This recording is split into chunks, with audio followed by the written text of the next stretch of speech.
The Bible. Is it hard to understand? When it comes to reading the Bible, the first thing that comes to mind is the fact that this is the Word of God. The seals have been broken, and the truth is here. And when we go throughout the scriptures, when we go throughout extra biblical records, we find that the language that God employed, that He used to create the heavens and the earth, was the Hebrew language. Christ said, I came for the lost sheep of the house of Israel. But yet no one, no religious leader, no religious church out there anywhere can now identify the 12 tribes of Israel. Can we? God is quite simple, but it seems as if man makes understanding Him hard. What are those mysteries? The truth of your book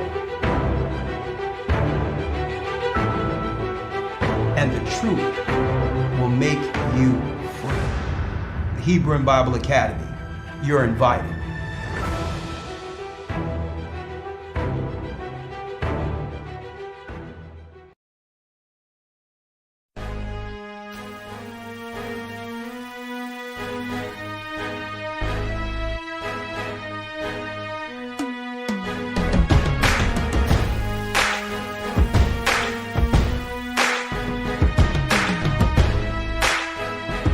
Hit the like button, come on. Yo, I've been living at the bottom with my hand on your ear. When I walk strong enough to put my hand on your ear. And nobody knows me better than my nostrils. So when I say something, boy, best believe I prosper. Ariaga Ball came and caught him off a girl while you was drunk off of alcohol, partying like a star. That money tree scared cause he saw me with a saw. Standing tall, trying to cut you down. Sorry, I'm in charge. You messing with the line rat. This ain't no scaredy cat. Trying to catch me unexpected, baby. I'm expecting that. Bet you that you don't wanna come down to my level. I'ma humble you. You won't walk around with a shovel. You don't regard the poor, probably why they wanna jack you. They tie the bird feet, scraps probably hit the like button, come on. For work. You would think that this fool's come on, they wanna steal the sunshine. You're still a moonshine, but I'ma bring you down. Shining for a while, living above the clouds. But I'ma break it down, ain't gon' stop till you're on the ground. Shalom, shalom, shalom, shalom. Light 'em bright, try to live in the sky. But I'ma break it down, ain't gon' stop till you're on the Rich folks got me walking like a madman. Never really wanna see your brother stand up. I'm posted up like a lampstand. I bring them down like a champ, man. By they pride, I see in they eyes that I'm the last man. I bring them down like the two twin towers. Run up on me and introduce you to my two twin Shalom, shalom. Walking through the valley of the shadow of death. Worse enemies, my enemies, so I be mad at myself. Y'all made me this way. Today is this day. That nobody gon' stop me, y'all disable this fate. The queen of Babylon don't wanna play with this. A King Kong ready for war, you ain't gon' make an escape. Equip banana clip, lasers, hazers, but just wait. I get revenge at the end, so you making a mistake. Strap tails, prepare to heavy, ready for that day. Checkmate anybody that wanna step in my way, cuz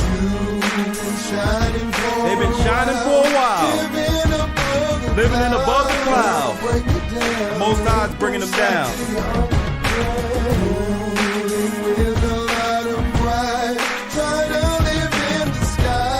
I'ma bring you down. Hey, yo, I'm on a mission, grab your shoes and run with me. The cops on my tail, but I'm moving real swiftly. It's like they got rabies on them things, make it itchy. But I ain't gonna stop till I'm Hit the like button, come on. I'm taking down the stars, all the stars in the industry. They try to take me once, but them suckers couldn't give me. They took my brother through, but they said it didn't. Come on, Israel. All the itch they said was blasphemy. So bow down your head and get ready for a tragedy. Shalom. For your heart, death won't come dramatic. I'm finna swing my blade like Slice Game. It's ecstatic to you guys when I get there. You lanes gon' fit. So listen to the flow that I'm kicking in the air. And that's just part of my cross. I got a beard. Cause I'm from the streets, my pops on a higher level. You know I'm melting cats and playing with heaven. Been shining. Shining for a while, living above the clouds. Living above the clouds. Break it down, ain't gon' stop till you're on the ground.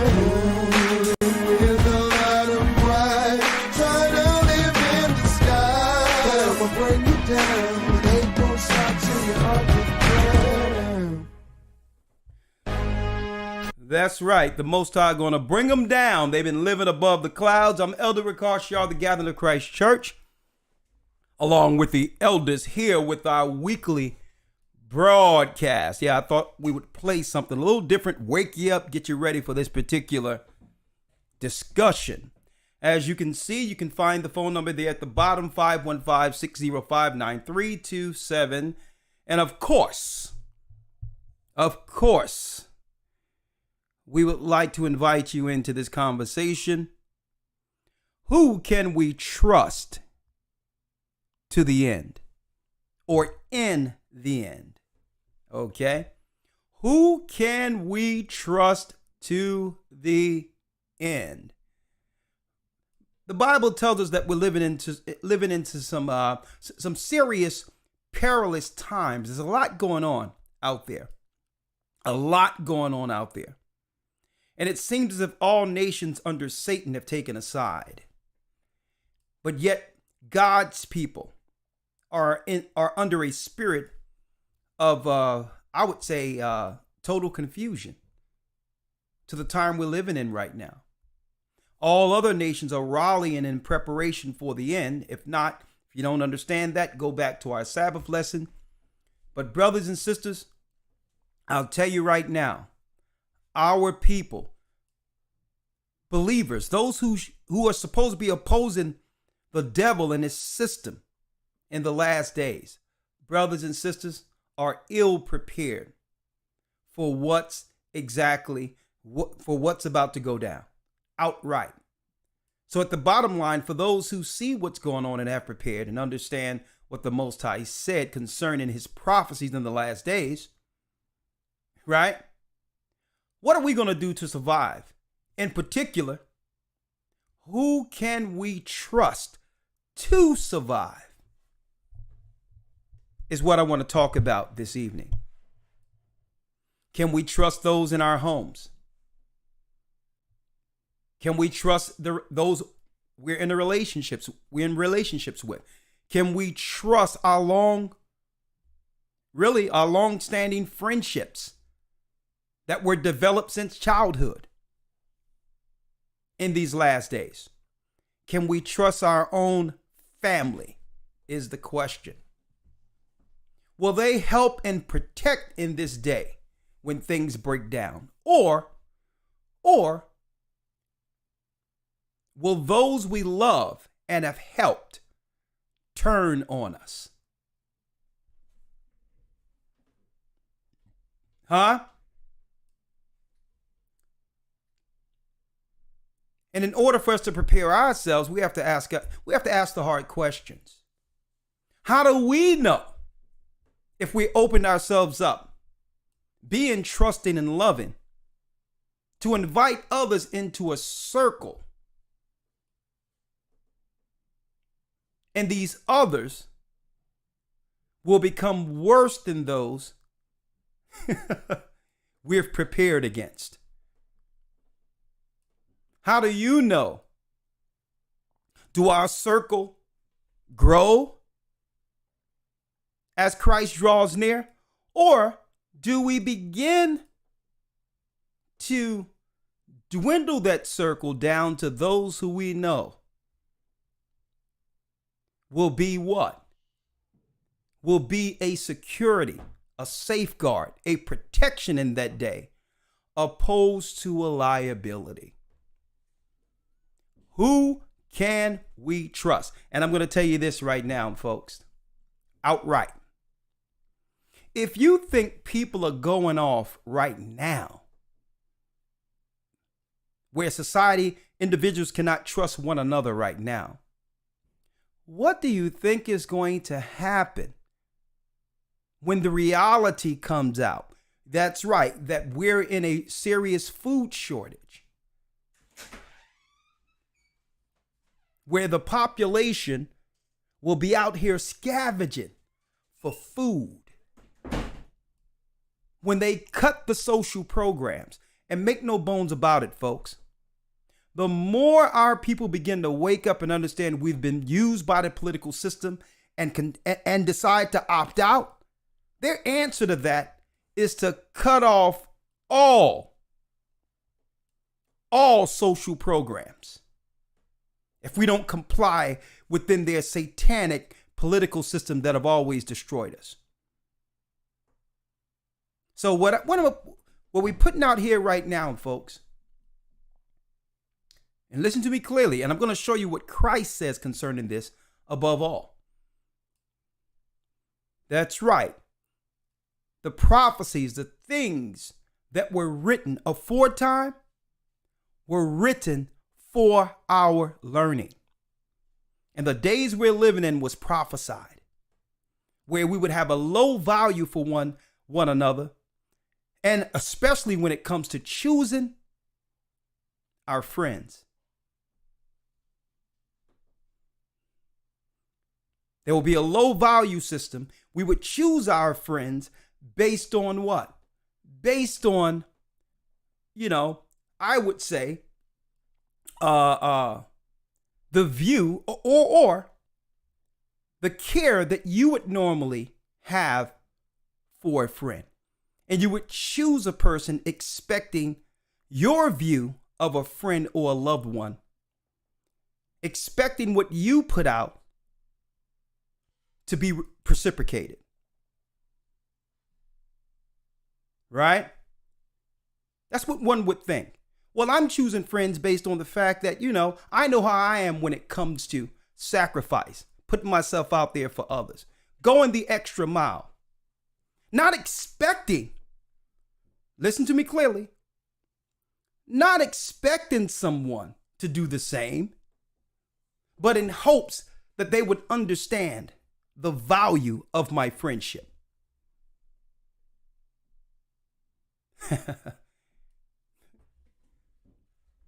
What happens when you do all that? When you do all that, and I have some copious notes here,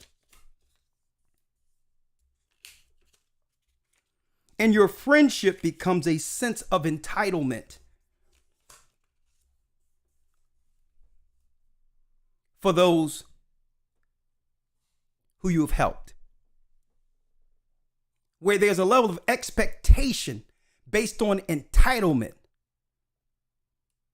not appreciation. Yeah, they expect you to do it for them because you're supposed to. And if you decide not to, resentment. Does the Bible talks about that, where a friend can easily turn into an enemy? Well, folks, if that's the case, were they friends to begin with?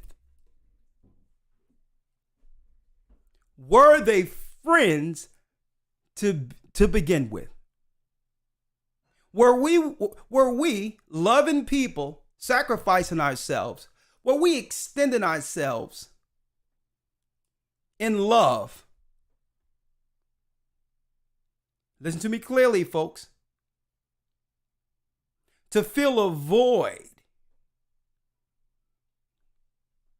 right? Who don't want friends? Were we extending ourselves with people only for the social sense of coming together, right? Extending ourselves from the social scenario strictly off of what? The image of this world, and if you don't have a lot of friends, something must be wrong with you. All these little things play in our head, right? But these are the things I'm going to talk about today.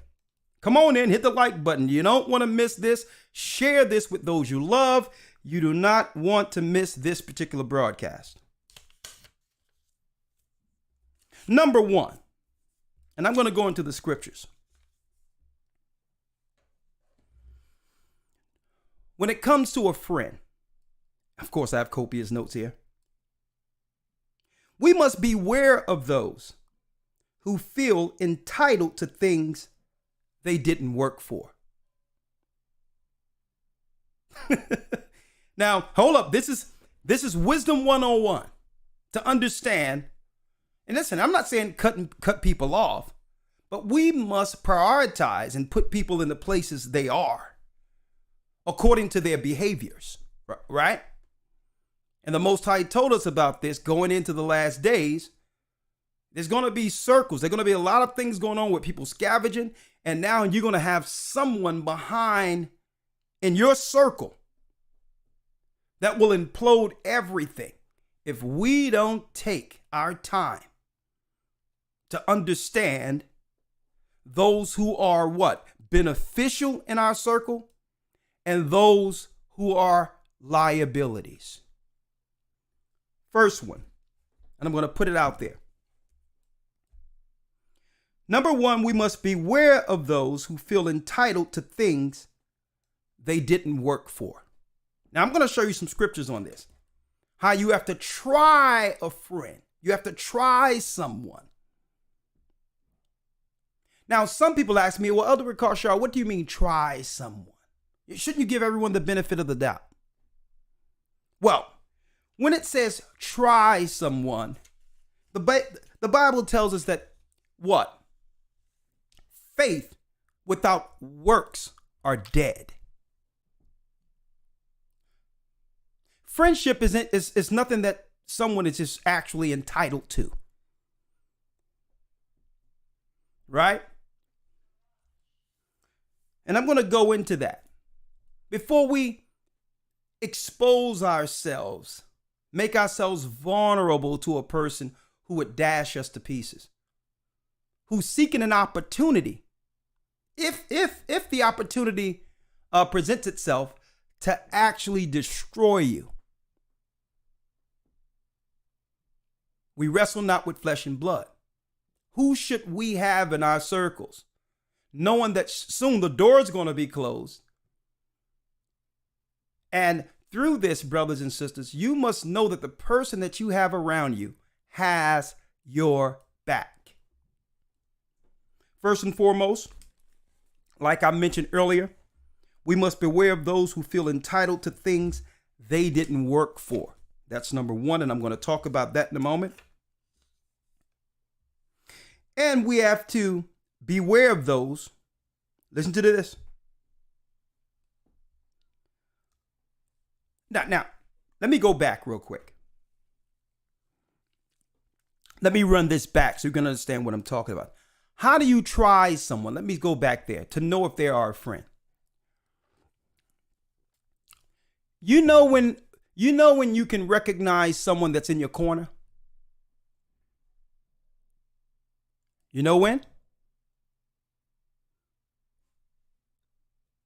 When you tell that person no. Or when there's a serious disagreement. How their actions in that moment will show you exactly what you've always dealt with. Or it'll let you know what you need to know before the door is closed. Before eventually you're going to be trapped with some people that you would have did what? Moved away from, made space between while there was time. This is when you know. This is how you try a friend. And I'm going to go through the scriptures on that. You know a friend in times of disagreement, when you don't see eye to eye, or when you tell the person no. Their reaction will says everything. Right? Their reaction will tell you, oh, okay. Because you have some people who feel that they are entitled to you, everything that belongs to you, even if they didn't work for it. Right? So we're going to talk about that tonight. Oh, yeah. Do we have a discussion tonight? Hit the like button. Hit the like button. We jumping right in. Who can we trust in the end? Now, why am I going here? First and foremost, the elder of Ohio in Cleveland sent me a video that a brother sent him this morning. The brother went to the market to get, to pick up a few things for dinner. And to his surprise, this happened. To his surprise. Elder, check this out. They got pictures up because there's nothing on the shelves. Elder, I'm going to take that back. Elder, check this out. He said, Elder, check this out. Supermarket. Look. Elder, check this out. They got pictures up because there's nothing on the shelves. Look at that. Crazy. Check this out. They got pictures. The illusion of food. You see how it says low prices? They have a banner to make one believe that the shelves are stocked at a glance. When you go in there at a glance, their illusions are everything. Come to find out, the majority of supermarkets all over are switching out products each week that they no longer carry to make you believe that all of the supermarkets are carrying the same products and that nothing is running out. If they have a certain brand in this place this week, they'll move that brand to another place a few miles down where you cannot get it in this store, but it was the same. That's right. It was the same stock that they packed off the shelves and moved it to a store up the street. So that the people within the community wouldn't think that, okay, we're running out of stuff. Or they didn't have it at this store, but they have it at this store. They have it at this store this week. So that product is still being shipped to stores. The illusion of food. Hey, we have to find out who's in our corner, folks. We got to find out what people that will bring you down. Elder, check this out. They got pictures up because there's nothing on the shelves. Look at that. Crazy. And I thank that brother for sending that video to me. I get news all the time, folks. And I said, you know what? Even in small moments, brothers and sisters, in moments that you might not really pay attention to, you better know when the Most High is giving you an opportunity to know who's around you. If there's disagreement, spats, let me tell you how one operates in a small matter, they're even worse in a greater matter. When you see these little spats over nothing, disagreements over nothing, arguments over that really mean nothing, and you sitting there arguing over that small stuff, when it gets big, that's when that demon that we should have recognized a long time presents itself. And you know what? And then it's too late to do anything about it, because why? You're trapped with it.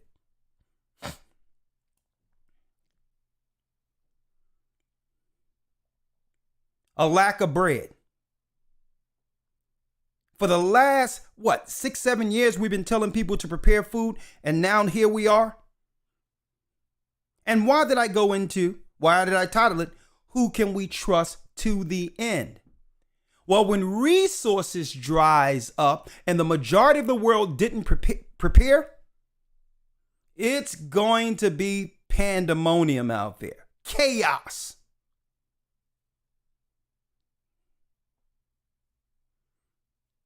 And if we will destroy each other over almost nothing right now, what's going to happen when the world wakes up to realize that we're in what? Artificial scarcity. They are doing what? They're creating this famine, folks. Knowing that what? It affects the poor more inordinately. And crime will go up. We're going to start destroying each other. People in our own households. People that we thought was down with us. Folks, will betray. Take us out. I'm going to go over this real quick. I'm going to talk about this, right? Can we trust our politicians first and foremost? Right? Who can we trust in the time of the end? Let's see if we can trust our politicians. And believe it or not, folks, the power structure are instigating a what? A cataclysm of its citizens. Okay? They're orchestrating it.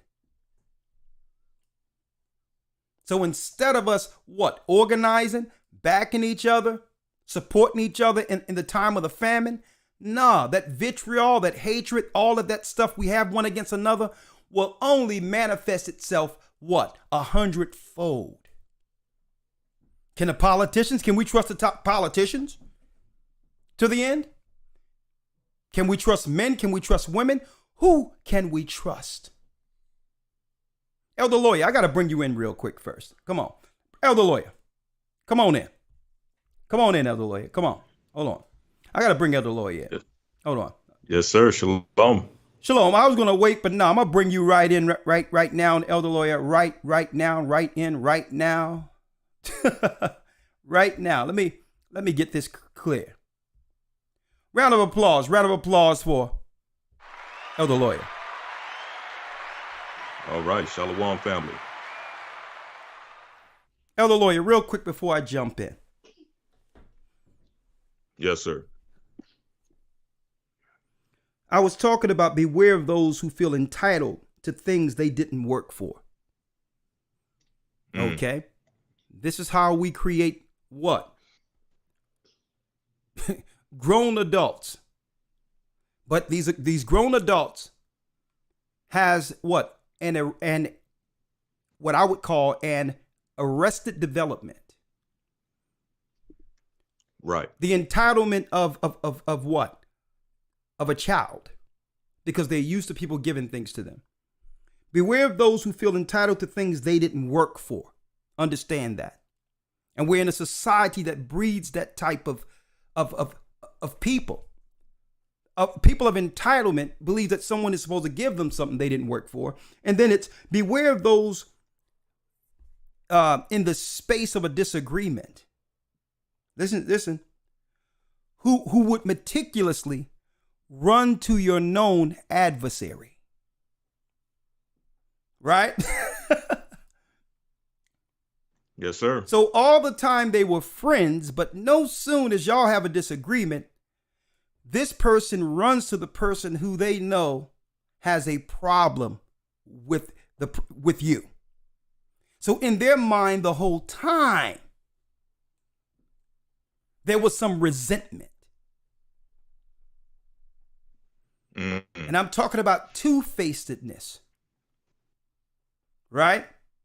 Where in a time, as soon you have entitled people that as soon as you correct their behavior or as soon as you what? Listen, as soon as you say no, they'll find your adversary and side against you. Now, I know a lot of us, hey, I know a lot of you saying there's a lot of amens going on right now out there, right? But I'm not saying this just because of experience of I've gone through. I know you've gone through a lot of these things, Elder Lawyer and other people. But this is what happened with Christ. Absolutely. When Judas didn't get his way, pouting, upset because he wanted the money for that alabaster box. So instead of him swallowing his pride and realize, Christ has been a real friend. I'm going to swallow this one. Even if I think he's wrong, I'm going to take the bad. Nah, you know what? Let me go to who? The Pharisees and scribes and let them know that I'm willing to open the door for them to crucify him. His friend. He could have took the bad. He could have swallowed and said, you know what? Let me let me sleep overnight. Let me do this. The scriptures tell you that Judas betrayed Christ because he wanted the price of that alabaster box, because he was a thief. But he had to make Christ look like the bad one. Man, listen, this money should be for the poor. So they'll always come with the line that most people would accept, so that the majority would side with them. They'll come with some story to make you think that they're the ones standing on a moral high ground over you, right? When really in their hearts, they're looking to deceive or take. Beware of those who run to your adversaries, or those who they know are against you in the heat of their emotions. You have to beware of people like that, because you have to take inventory and say, okay, when stuff break down, when there's no food, when there's no that, what is this person going to do? What are they going to do?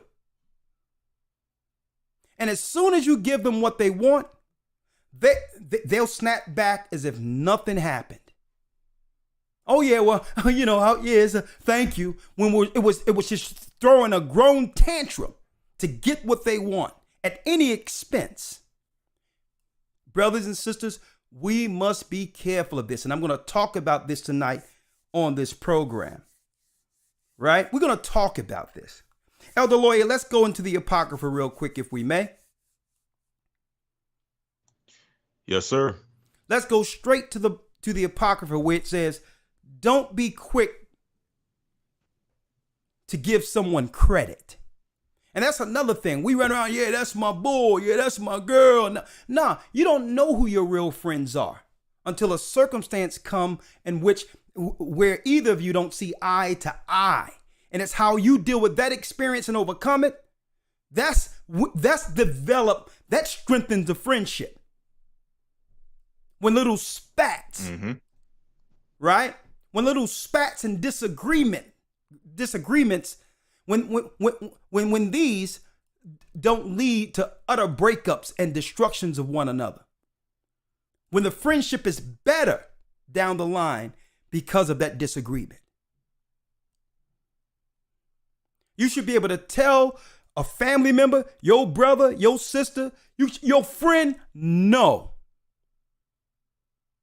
You should be able to tell them no and not have them see you any differently. See? So that's when it says try a friend. Read that real quick, Elder Lawyer. Let's talk. Yes, sir. Starting off in the book of Sirach, in the Apocrypha, chapter 6, verse number 1. Instead of a friend, become not an enemy. Read that again. But thereby... Hold up, Lawyer. Read that again. Yes, sir. Instead of a friend, become not an enemy. And see, we know how to exercise this. You can say what you want about the corporate world, but the environment is constructed in a way, Elder Lawyer, where you have to be cordial and respectful for those who are employed in that same business, and work with that person and work with these people as a team, even if they hate your guts and you hate them. Even if y'all don't like each other, the overall objective for the team overrides your emotions. So it's not like we don't know how to get this done. How many times we work with a boss who we couldn't stand? Right? How many times we worked at a job and really emotions clash because you didn't see eye to eye, but you don't have to go home with these people, but you learn how to work with them. And that's why the Bible says what? It says, instead of a friend, make not an enemy. You don't have to be friends, but there's a way of keeping relationships intact. A cordial relationship enough to where you both can share resources and help each other in your time of need, instead of cutting something off, instead of cutting a person off. I'm done with you. Nah. That's not how a functional nation operates. People are needed. And we're not and guess what? We're not outright. What are you going to go make new friends? Make new family? Read that again, Elder Lawyer. Yes, sir. Sirach 6:1. Instead of a friend, become not an enemy. Become not an enemy. Let cool heads prevail. You don't have to be my friend, but you don't have to be my enemy either. And usually one becomes an enemy when they say things in the height of an emotion. When they seek to destroy a person at the height of an emotion without understanding the power of temperance, patience. You're in your emotions, and now you are a host for a demon who seek to destroy, lie, kill. Right? Come on, Elder Lawyer, let's read it. Yes, sir. Instead of a friend, become not an enemy. Come on. For thereby thou shalt inherit an ill name, shame, and reproach. See? Even so. You have an ill name, shame, and reproach. You know why? Because the people you're running your mouth to can't trust you either now. They'll listen. They'll listen to you. But no sooner as you have a disagreement with them, any person of any level of intelligence or have understanding of what's going on will understand that this is how you are. If you're going to treat your person, some person that you cared about or just yesterday said all these great things about, and the next day they're the enemy, that person with any sense will realize, you know what? I can't trust you either.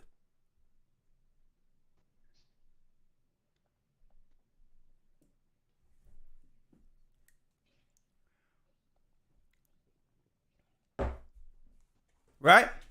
So instead of a friend, make not an enemy. Who can we trust to the end? Will our circles increase or decrease as we come closer to the end, folks? Finish reading, Elder Lawyer. Yes, sir. For thereby thou shalt inherit an ill name, shame, and reproach. Even so shall a sinner that hath a double tongue. Even so shall a sinner that have a double tongue. Right? Think about it. Even Christ said himself, and this should be a law in understanding the wisdom of Christ, who stated, it's not what goeth into a man that defileth a man, but what cometh out of his mouth. See? Now, he wasn't talking about unclean food. He was talking about the tradition of eating with unclean hands. You may have a little dirt on your food or whatever the case is, but it's not going to destroy you. Right? When the Pharisees and scribes were pushing the tradition and, the disciples were famished and began to grab the bread without first washing their hands. And, they were reprimanded by the Pharisees for breaking that tradition. And Christ told the Pharisees, man, listen, it's not what goes into a man. It's not the dirt on their hands that's going to destroy them. It's what comes out of their mouth. See? And we're going to show you the power of the tongue. We're gonna go into the power of the tongue today. But keep in mind, this is how you try a friend when there's a disagreement. Do you and your family almost go to blows in certain instances? Right? Do you have people willing they'll say things as if they never knew you because these particular people aren't getting their way? Well, understand that will be 1,000-fold when stuff breaks down and there's no food. Finish reading, Elder Lawyer. Come on. Yes, sir. Verse number 2. Extol thyself not in the counsel of thine own heart, that thy soul be not torn in pieces as a bull straying alone. Read that again. Extol not thyself in the counsel of thine own heart. Extol thyself not in the counsel of your own heart. There's a disagreement now, and you are alone. In your mind, formulating all types of negative against the person. Where now, you know what happens? All the good that friend did with you never existed. That's why it says, don't extol thyself in thine own heart. The heart is deceitfully wicked above all things. Who can know it? And now you're in your mind because you didn't get your way, or you're hurt, or whatever the case is. And now what? That's right. A spirit, an entity is saying, listen, you can't, there's no way you can let this go. That's extolling things in your own heart. I need a reaction to have this person understand how I feel. They must feel what I feel. Vengeance. And eventually it's what? Read it again, Elder Lawyer. Extol not thyself in the counsel of thine own heart, that thy soul be not torn in pieces as a bull straying alone. That your soul be not what? Torn in pieces as a bull straying alone. Folks, because this person will actually formulate an understanding within themselves that all the people that they have had what? Friction with, that's how they perceive it. Every last person that they've had an adverse relationship with or a spat with, every last one were wrong.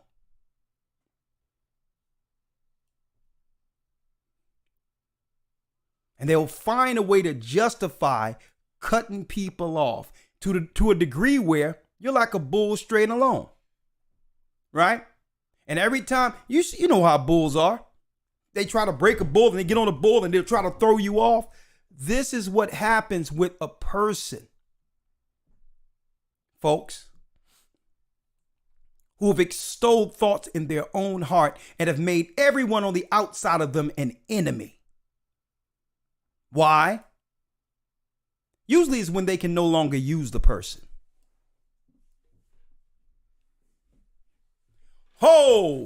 Here we go. Let's go into what's a friend, folks. You try a person by sometimes saying, you know what? Nah, I can't be your crutch. I can't do this anymore. You know what I mean? I'll be here for you, but nah. It's time for you to take the next steps into life without what? Without using people. And usually when that happens, you'll find out when you say no, whether or not that person is a true friend. Right? Let's go real quick. Elder Lawyer, what's a friend according to the Bible? Let's go. Sir. Now, I'm going to tell you, it's okay to have friends if you know what a friend is. A friend is valuable. A friend is worth his weight. Let me tell you, there's no value or price you can put on a real friend.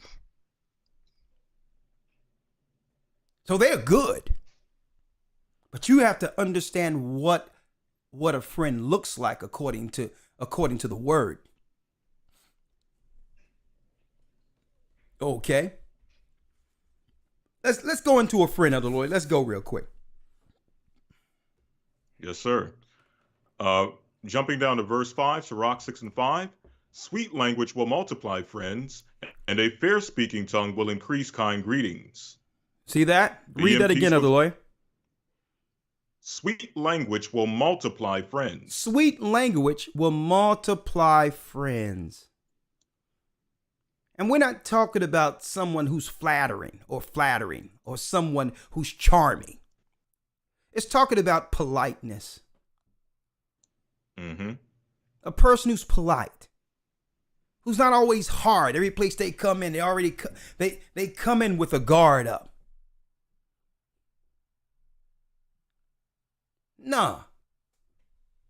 And let me tell you, society have made a lot of us this way, where we have to go into every environment guarded, and the people within that environment have to show us,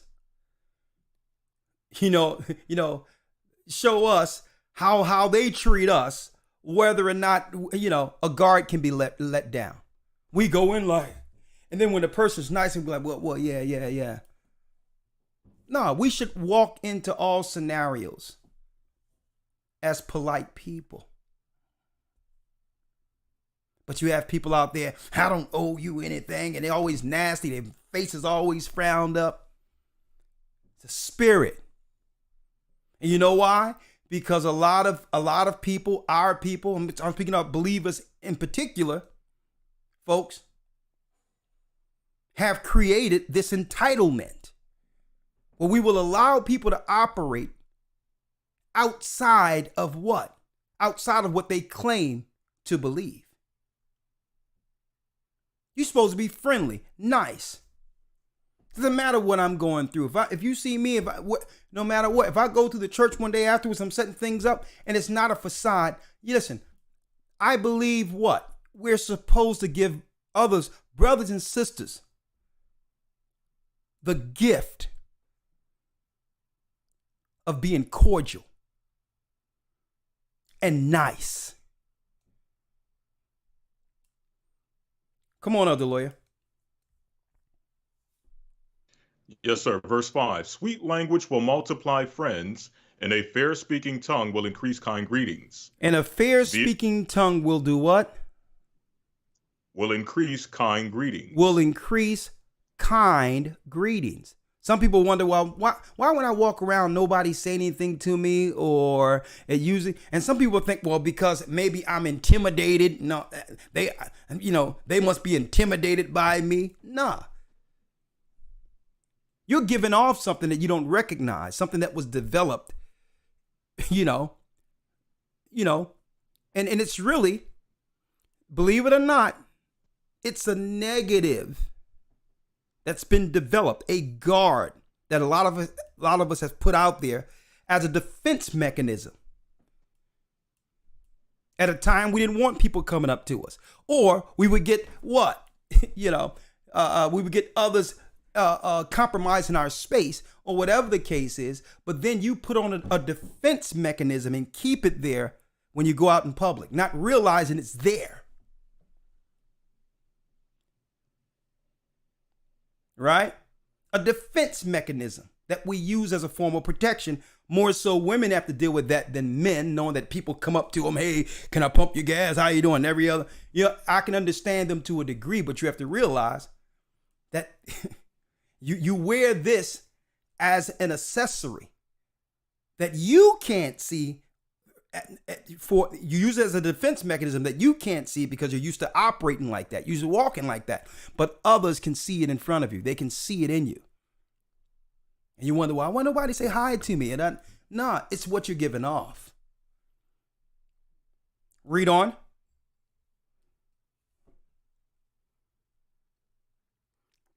Let's talk about how verse number how can you recognize a friend?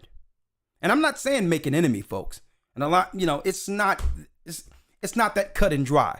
Either someone is a friend or they're an enemy. It's not that simple.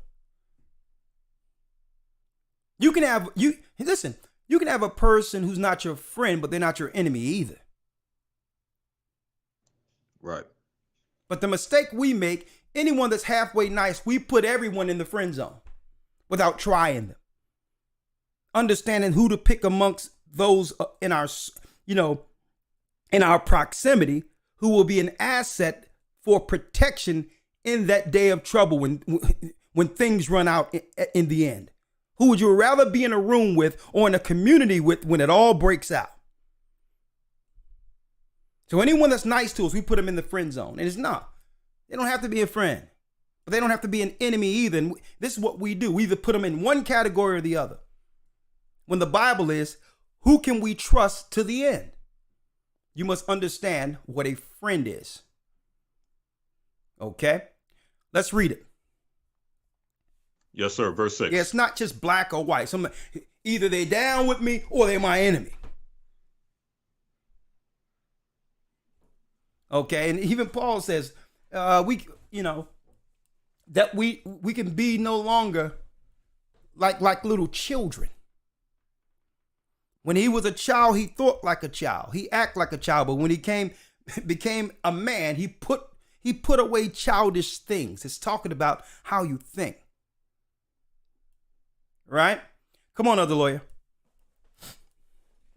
Yes, sir. Verse 6. Oh, man, we got Be in peace with 2,400 many. people in there. We going up. Oh, y'all doing a great job. Hit the like button. Just like 40, 50 people, if you don't mind, just hit the like button for me real quick. That'll be nice, all right? Just 40 or 50 people would be good enough. I really appreciate it. But go on, elder lawyer. Let's do it. Yes, sir. Sirach 6, verse 6. Be in peace with many, nevertheless, have but one counselor of 1,000. Come on. If thou wouldest get a friend, prove him first, and be not hasty to credit him. If you was to get a friend, prove him first.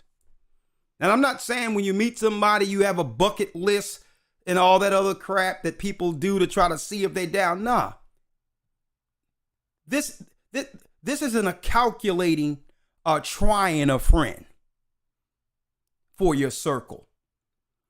Okay, this is someone who's now they've made it in where there's interaction. They're in the same social circles or whatever the case is. But you try a friend. How do you try a friend? Right? When certain instances happens where you may need a tire change or something happens in an emergency, they can be there, whatever the case might be. But like, well, okay, that's cool. And they're not asking for anything in return. You know what I mean? I can precipitate with that. Christ says, if a man say go a mile, go twain with him. Okay, this person goes the extra mile and expects nothing. Or this woman expects nothing in return, right? But that's not the real space, the place in which you're going to know whether or not this person is down with you. And who will be what? Security with you in your time of need. When a disagreement happens, okay? When a disagreement occurs, that will tell you all you need to know. Not to cut the person off and put them in the enemy zone, but to know, how they deal with disagreements or in a stressful moment. What's coming, folks, is a serious stressful moment. It's called Jacob's trouble. Right? So when you tell this person no or a disagreement, if they run off in a tangent and start going off and start saying you were never a good person and projecting all their past relationships on you, now you realize, well, okay, I needed to see this. Not that you're going to become my enemy, but I know what circumstances not to trust you under in the future. See? Read. Come on, other lawyer. Yes, sir. Verse number 7. Yep. If thou wouldest get a friend, prove him first, and be not hasty to credit him. For some man is a friend for his own occasion, and will not abide in the day of thy trouble. Because some people are friends for their own occasion. They're there to get something out of you. Now, I'm not saying that this is a calculated effort. Sometimes people operate like this subconsciously. They're used to just using people around them as a means of living. So it's not as if they're targeting people, right? But the Bible tells you there's some people are there because what? A deal is on the table. There's something that they see they can benefit from with you in their lives. It's not just a shared relationship. They're looking to get something out of the deal. Right? And let me tell you, business deals are done all the time like that.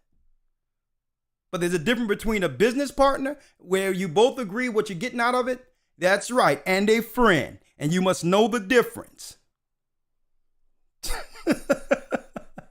Somebody that's coming with,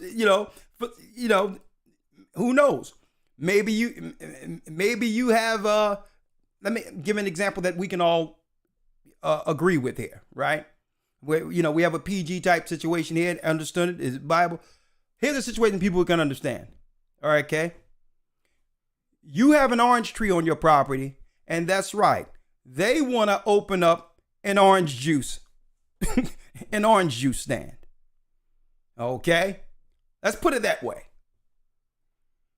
They see you have something that can benefit them, and there's nothing wrong with it if you're getting something out of the deal, because now we understand, okay, this is a person when things break down, I can barter with.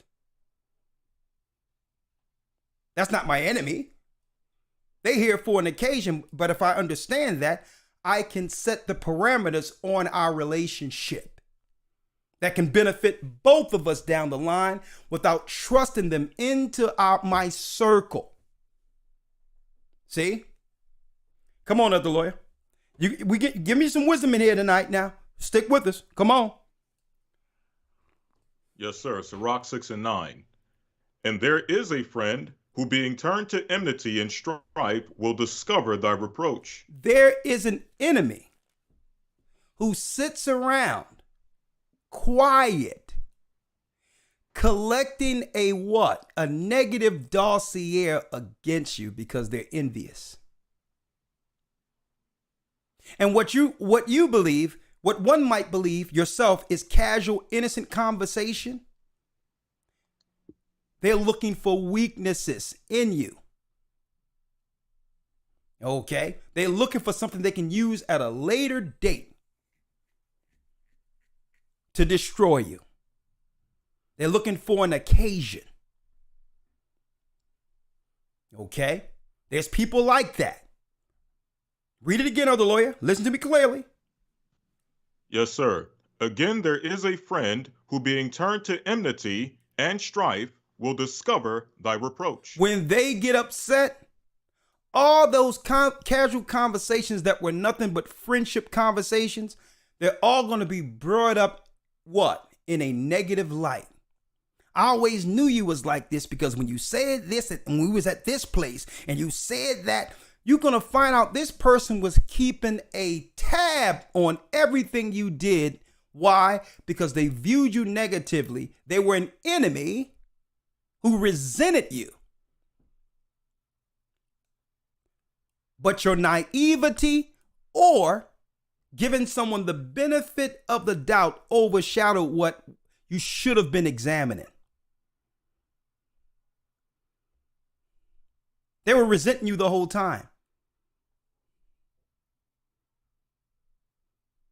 See, and that's why we have to understand who we operate with when we're under our liberties, when we're letting our head down, when we be in our cells amongst the family who's supposed to do what? Keep those moments as a point of discretion and strength for each other. See? It's a shame that I'm going to tell you folks, and this is why to a degree outside of the church and all that, I'm a recluse.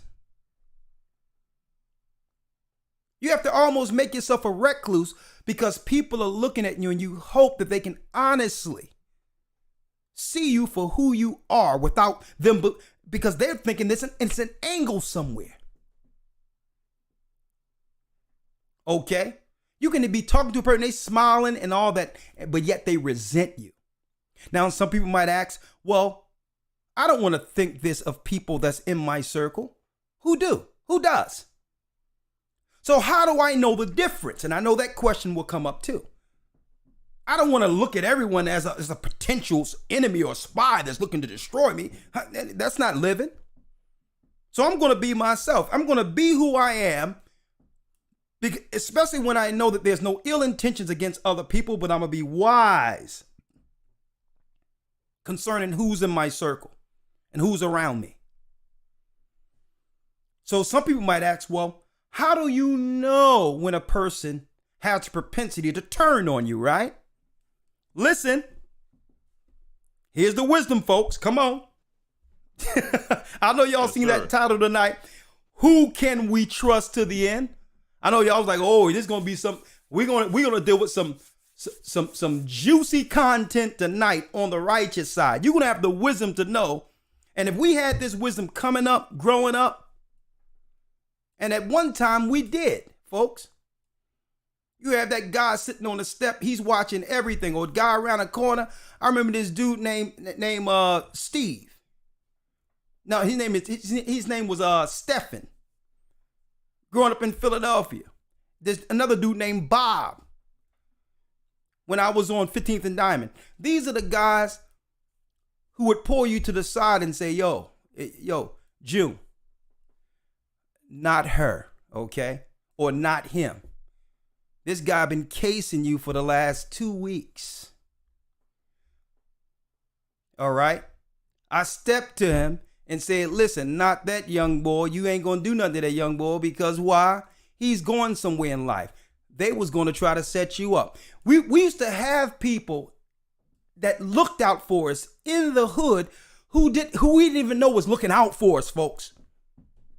That wisdom was once there where the older women would sit there, they plaiting hair, they got the gray hair sometimes and all that. They used to do stuff like sit on the stoop, lawyer. They have their newspaper out cracking crab legs and all that back then and on. You know what they did on the stoop? And they'll tell you straight up, stay away from that girl.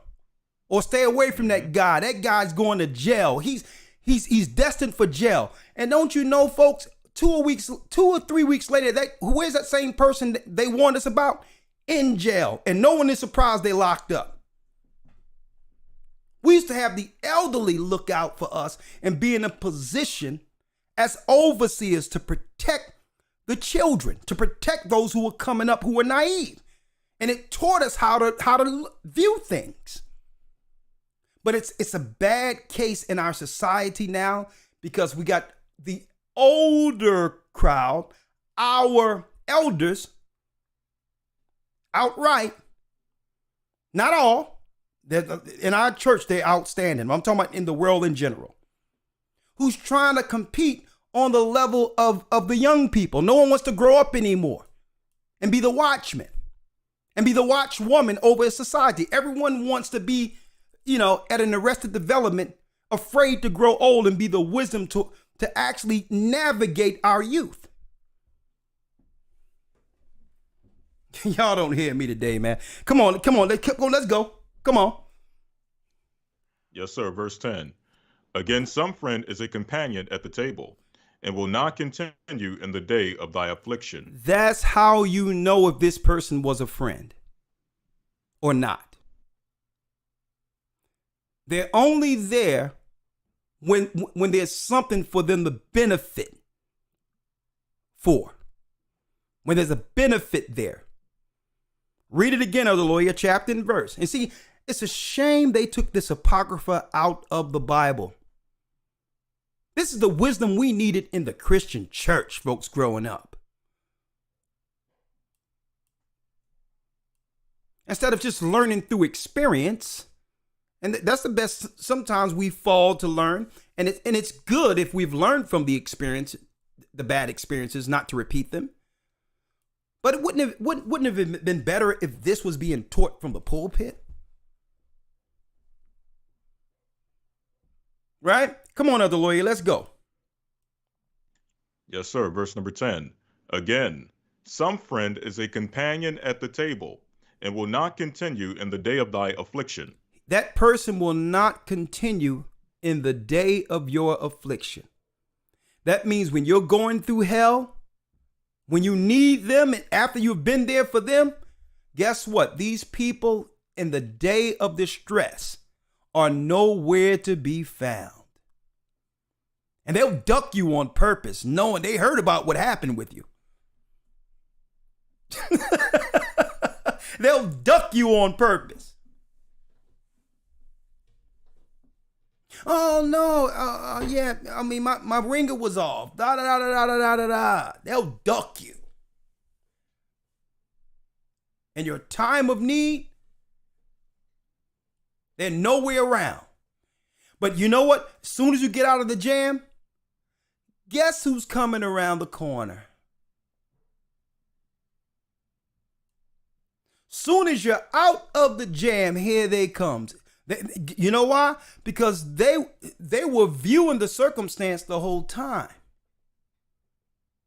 Just knew that what? They weren't going to contribute to this scenario because they are not givers, but takers. They're not givers. That's how you recognize. They're only there to take. Know a friend. Come on now. Let's go, other lawyer. Yes, sir. Verse number 11. But in thy prosperity he will be as thyself, and will be bold over thy servants. In your prosperity, this person, he or she, will be like yourself. Inseparable. Everywhere you go, there you go. When things are going good, they're with you. See? That's right, folks. And you go out, you go to dinner, you're taking the tab, and they know you paying, and the next thing you know, they talking about, well, yeah, no, I want the T-bone steak. They running the servants around and everything, right? Making sure they down the drinks first so that they can get another round before everybody else step in. That's right. They'll be in control of all the servants, which means everyone there in the space. That's right. This particular person feel they are entitled to everything that belongs to you and everyone around you.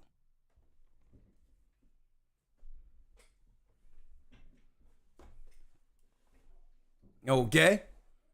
Yeah, that's right, folks. I'm going to be straight with you. I know everybody going to crack up here. And when a check comes, they're in the bathroom. Okay? Look at the lawyer. When a check comes, they're in the bathroom. You know what I mean? They looking to see when the tip is going to be on the table. And next thing you know, they're like, oh, yeah, I'm getting tired. It's, well, hey, you want to hang? No, Uber be here in 10 minutes. My Uber is 7 minutes out. Read that again, Elder Lawyer. Yes, sir. Oh, you can come in anytime, Elder. I'm telling you like it is.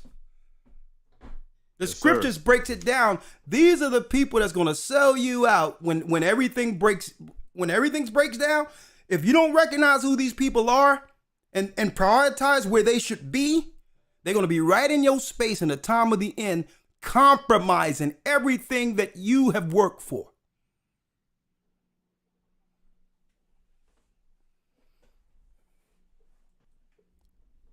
Right? Who can we trust in the time of the end? Come on, let's go, Elder Lawyer. Yes, sir. Sirach 6, verse number 11. But in thy prosperity he will be as thyself, and will be bold over thy servants. If thou be brought low, he will be against thee, and will hide himself from thy face. If you are brought low, he's going to take the side of your enemy. So, you know what? So this is what I watch. I watch when someone has something negative about me or may say something where it's not in my favor. I watch the people I care about. I watch where they side. If everything someone have to say something negative and everything, and they're like, well, yeah, you shouldn't. Yeah. And they're on this side, I'm like, well, I won't say anything, but I'm like, okay. That person ain't my enemy, but I know, okay. Okay. Anyone that has an opposing opinion, this person is on that side. Automatically. So that tells you, it's not a dispute, it's an argument, but it's something that should be observed. Not that you're looking for someone to take sides. But if someone is always on the opposing side of you, in every instance,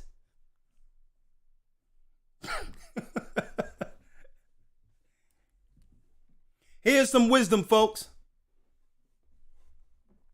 It's taking inventory to know how you will be able to maneuver and do what you need to do without it an hindrance that should have been separated or dealt with before it became an end day hindrance. An end day hindrance where now they're in the circle, they're with you, and you know what? And there's no other place to go. And now you have people who with this type of behavior within your camp, within your circle. Come on, other lawyer. Come on. Yes, sir. Verse number 13. Separate thyself from thine enemies and take heed of thy friends. When it says separate thyself from thine enemies, that's not saying, like I said, it's not black or white. It's not you running away, making that person an enemy. It's none of that. It's you prioritizing that relationship and making sure this person is never in a position to compromise you. Okay? That's why the scripture says, instead of a friend, make not an enemy. So some people, guess what? Some people just don't mesh. Some people aren't compatible. Some people can be friends to others, but who you are isn't compatible to the person. Right? So all of those emotions and all those different scenarios can play. So you're not to make an enemy because you've experienced that. This is how you can prioritize who's in your circle and make sure that they're not a liability in the time of the end. See? Come on, other lawyer. Let's go. Let's read it. Yes, sir. Verse 14. A faithful friend is a strong defense, and he that have found such an one have found a treasure. That's right. A friend like this is what? A defense. And he that found such a one have found a treasure. A friend is not a person who's going to hold something you said or did in the past against you because there's a disagreement today.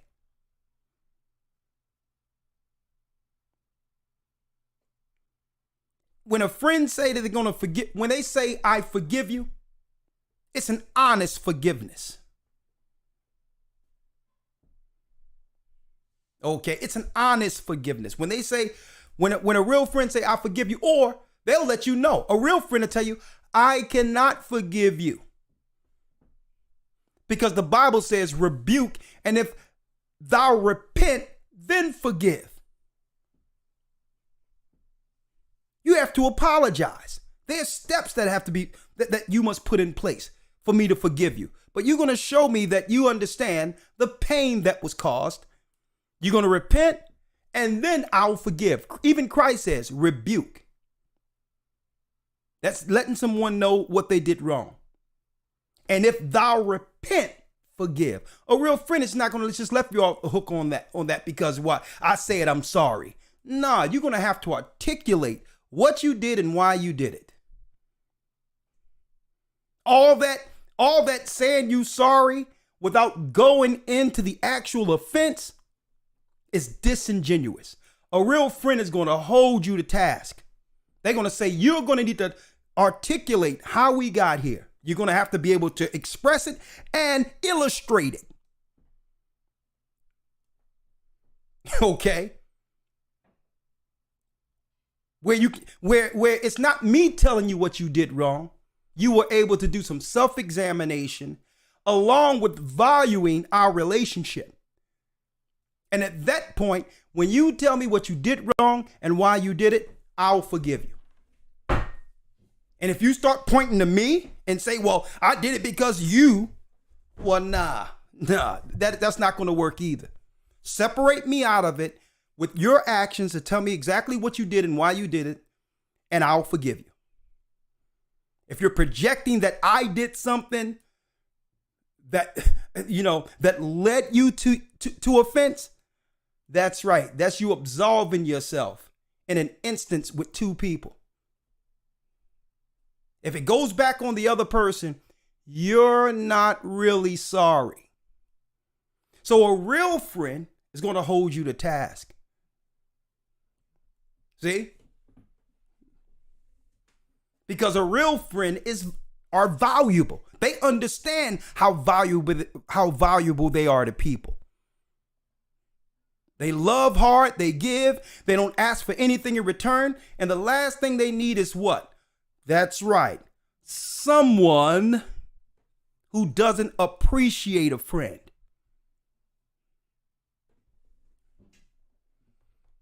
Right? Come on. That's why the Bible says repent, and it says rebuke, and if thou repent, forgive. All this stuff where people you have some people to talk to you and say, well, listen, I said I'm sorry, and can't even articulate what they've done. And listen, if you can't forgive me, you talking about Christ, you haven't told me what you've done. What are you talking about? Forgive you for what?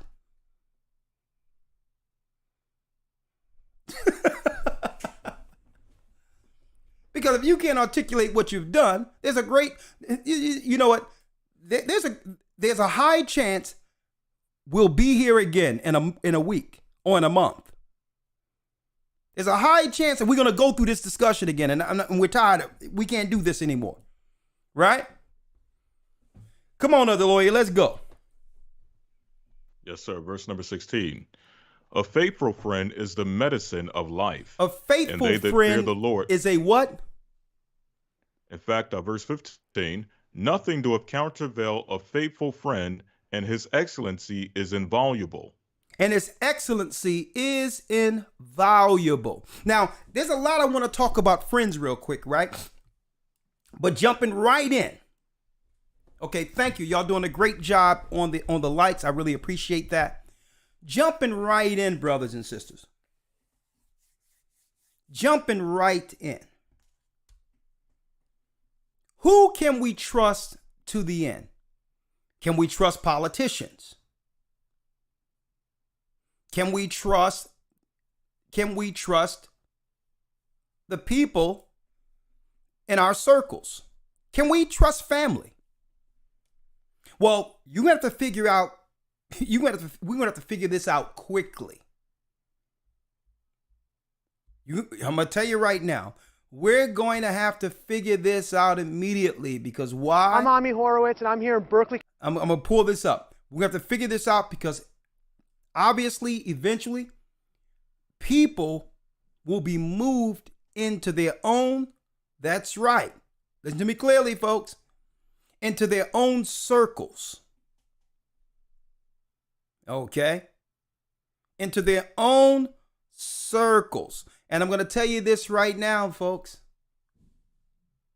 Society is forcing that. Where everyone must take a side. And we have to know who eventually we'll be stuck with. Okay? In preparation of food, rations, assets, whatever that case is, whoever you bring in, because there's people watching you store food and do all these other things while they just sitting around living their life like nothing is going to occur. But people are watching those who are preparing. And what are they thinking? I don't have to prepare because one day this believer is going to give me their stuff. And how they're acting right now, what they're doing right now, proves that. If they're used to just giving, if they're just used to getting your stuff now, they will be entitled to your stuff when all the stuff runs out in their minds. Listen to me, folks. Listen to me. Right? Now, we have believers, and then we have what? 80 to 90% of the population who's going to be scavenging out there. I'm talking about people from the tent cities. 60%. It's deep that this was brought out by Elder Shapat in the academy. And folks, y'all got to get in this academy. May 22nd. You don't want to miss it. I'm going to be talking about that in a minute. All right. May 22nd. Y'all have to be there, folks. I mean, go to historytimes.org, but I'm going to go to that later. In the academy, Shapat brought out outright, brothers and sisters, that do you know in the United States alone that over 60% of American adults is on some form of psych meds. Now they call it what? Some sort of depression medication. Okay. Now that's inordinately numbered amongst women opposed to men. That's right. 1 out of every 4 women are on some level of psychotropics for depression. Now, of course, let's give it the medically or the politically correct name, antidepressants. 60% of the population are popping pills, to move them out of the reality of what this life has become. So we're going to have to contend with that. We have to contend with the tent cities. Okay?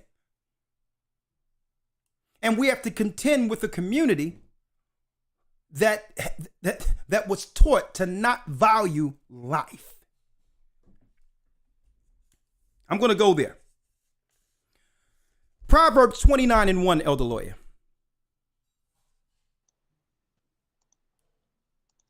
Yes, sir. Proverbs 29, verse 1. And this is how, listen. And this is how we choose those of our circle down the line.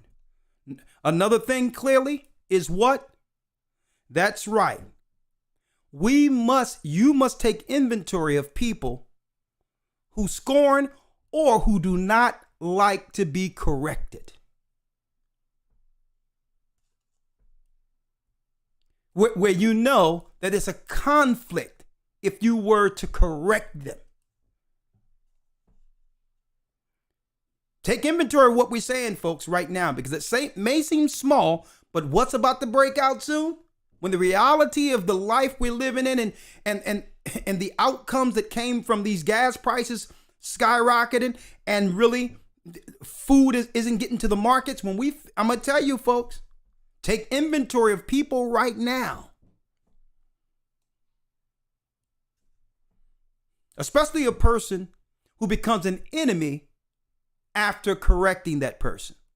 Let's go to Proverbs 29:1. Read it, Elder Lawyer. Yes, sir. Proverbs 29, verse 1. Come on. He that being often reproved hardeneth his neck shall suddenly be It says he that is what? He that being often reproved hardeneth his neck. A person who's often corrected. Reproof is correction. That means they're hearing the same thing from other people and know it's a fault. But instead of correcting themselves, they harden their hearts and begin to convince themselves that everyone else is incorrect. Everyone else are the problem. Read. He that being often reproved hardeneth his neck shall suddenly be destroyed, and that without remedy. Exactly. Will suddenly be destroyed, and that without remedy. There's no fixing a person who cannot see their faults. And when they're corrected, they what? They become abrasive. They'll become your enemy. How many people that, outright be indignant, disrespectful, and all that, and we'll say, well, I can't say nothing to this person, because I'm trying. Let's avoid confrontation. You won't even say nothing. You can't even, in a nice manner, correct this person, knowing that there will be a conflict or confrontation. Take inventory of that, folks. Is this someone you want to be locked behind closed doors for about a month with, or 2 months, or in a camp with, or farming with? See? Read that piece again, Elder Lawyer. Yes, sir.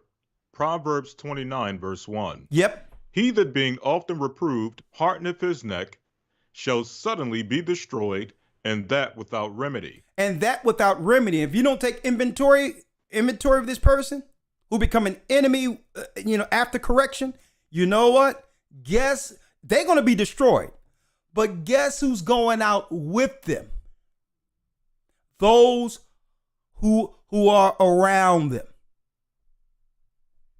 That's who's going out too. This is a kamikaze movie. He or she isn't going out alone. So the warning signs were there. The wisdom was out there. The circumstances where someone would try their friendship to be trusted was out there. But the naive would allow this person to continue operating without what? Without change. And eventually, this person becomes a what? You got it, a liability, folks. Another thing, temperamental people. Who can we trust in the end? You have to watch people's behavior, know what medications they're on, all of that, folks.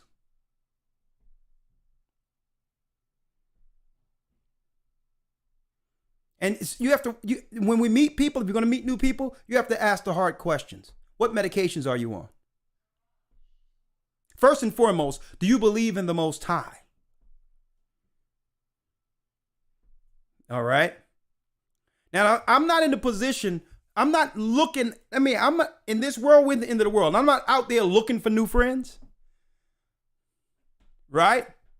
But it's who the church brings in. And the relationship we develop one amongst another. Okay? And I'm going to show you that. We have to let the Most High, through circumstance, show us our true friends. And I'm going to show you this. It's 8:30. Man, I'm behind the time. Oh, my goodness. Elder Lawyer, let's go down to the 22nd verse. Come on. 22. Yes, sir. Proverbs 29, verse 22. Come on. An angry man stirreth up strife, and a furious man aboundeth in transgression. An angry man does what? Stirreth up strife. Stirreth up strife. Someone that's always angry, I'm going to tell you, folks, they stay creating what? Scenarios for friction. Okay? These people are uncomfortable, become uncomfortable, brothers and sisters, in calm moments. When things are calm and there's no conflict, angry people are uncomfortable. It'll be totally fine. No one is thinking anything wrong. And they sit and it'll be totally quiet. And they'll be like, what you thinking? Man, you see that guy over there, man, I think he looked at you sideways. This person causes conflict wherever they go. It can be a peaceful moment and they'll find conflict. Brothers and sisters, you must know who these people are in your life and know when it goes down that this person cannot become a liability. peace makes an angry person uncomfortable. Read that again. Come on. Yes, sir. Proverbs 29, verse 22. Hey, lawyer, man, angry man. you know, we have to, you know what? I'm going to tell you right now, we have to do a wisdom class in the academy. We have to do, somehow we're going to have to title it Wisdom with Behaviors. And wisdom with everyday behaviors. A wisdom class. What we didn't get in these churches. We have to do a wisdom class, man. Straight out wisdom. How to interact with a person. How a man interact with a woman. How do a woman interact? How do we interact with our children? When do we let go and let the other one stand in their authority, man or woman? When are you becoming overbearing? Based on dysfunctional upbringing. We all came up under dysfunctional upbringing and has normalized it. When we realize that we're getting in the way of wisdom, reverting back to our dysfunctional selves. Elder Lloyd, we got to work on that, man. We need a wisdom class in the academy. We need it. Right? An angry person. An angry person isn't satisfied unless there's chaos. Right? And that's an angry man. There's nothing worse on earth than an angry man. Because you're already imposing to some degree just by default as a man. There's a certain level of strength comes with that. There's nothing more worse than a grumpy, angry, unsatisfied man that never smiles. Who feel it's a badge of honor to walk around brutish and intimidating. No, you got a demon on you. Okay? It's not softness to be nice. That's not soft. When it says Christ was an austere man, he wasn't indignant.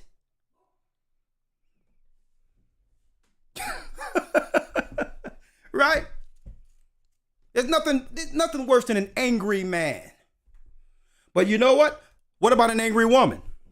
Oh, man. Let's go to Proverbs 21 and 19. Elder Lawyer.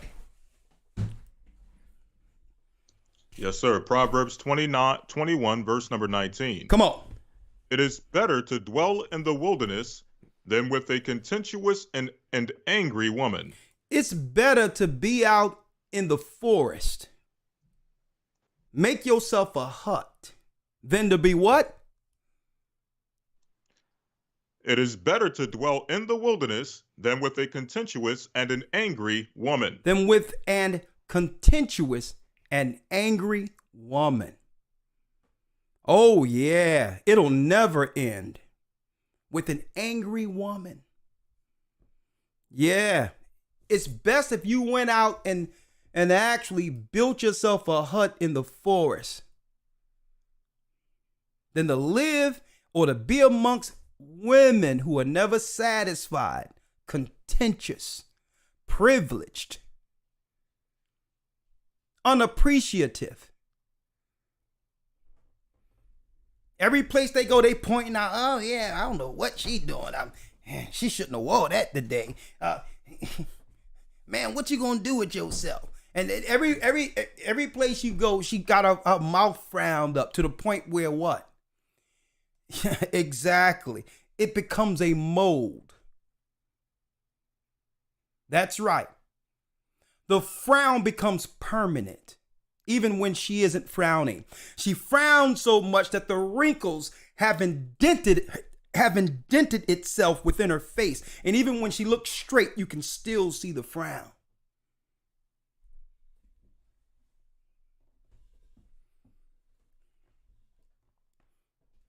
Instead of us all realizing we don't have no reason to be like this.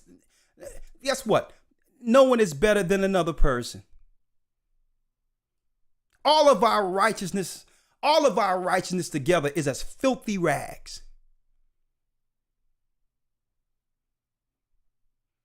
And if we're not living, we're dying. And I'm going to tell you the greatest commodity in life right now, folks.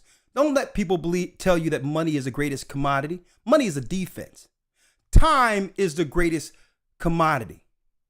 And how can one waste a life every day being sad, contentious, argumentative, unappreciative? A day you won't get back.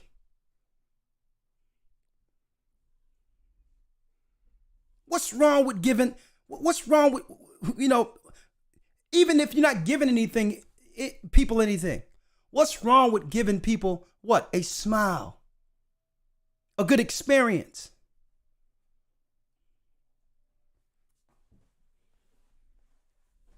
We have to watch these people because why? It's a lot of things we haven't got over as a people. Our past and the things have been done with us and done against us, and we carry that. See, but when Christ says be born again, he says we must be born again or we will not see the kingdom. It's not talking about just being washed with the water of the word. Washed in water. Renewed in your minds with the washing of the water of the word after the baptism to be what? To totally morph ourselves out of the old man. We're baptized. We continue in the word to build ourselves. And on top of doing that, it says what? You got it. The renewing of our minds. To be born again is to be a new creature in Christ. To not now use the old person as an excuse to stay contentious, argumentative, angry. You're not born again. When you go down miserable and in that water, the Most High have washed away all the past sins and the negative and even the things that others have done with us. Done against us. Dies in the water. We come up a new person with a smile. With a new lease on life. Right? With another opportunity. Right? Matthew 10 and 34, Elder Lawyer. Matthew 10 and 34. And then I have a few videos I want to show. Yes, sir. St. Matthew chapter 10, verse number 34. Read. Think not that I'm come to send peace on earth. I came not to send peace, but a sword. Come on. For I am come to set a man at variance against his father, and the daughter against her mother, and the daughter-in-law against her mother-in-law. And a man's foes shall be they of his own household. A man's foes shall be they of his own household. That's what Christ said. When you come into this truth, you're born again. You understand who you are, the purpose. And now you begin to take inventory of those around you. Your family probably want to stay in the same miserable rut, believing the same old wicked traditions of Babylon. So through that process, Christ begins to separate you. Say, your foes shall be they of your own household. And guess what? Your family gonna continue to make choices based on what? The image of the beast. That's right, the image of this world. So that's Christ bringing a separation. See? And it says, the enemy shall be they of their own household. Here we go. Who can we trust to the end? Well, Christ said, the people in your own home may eventually take you out.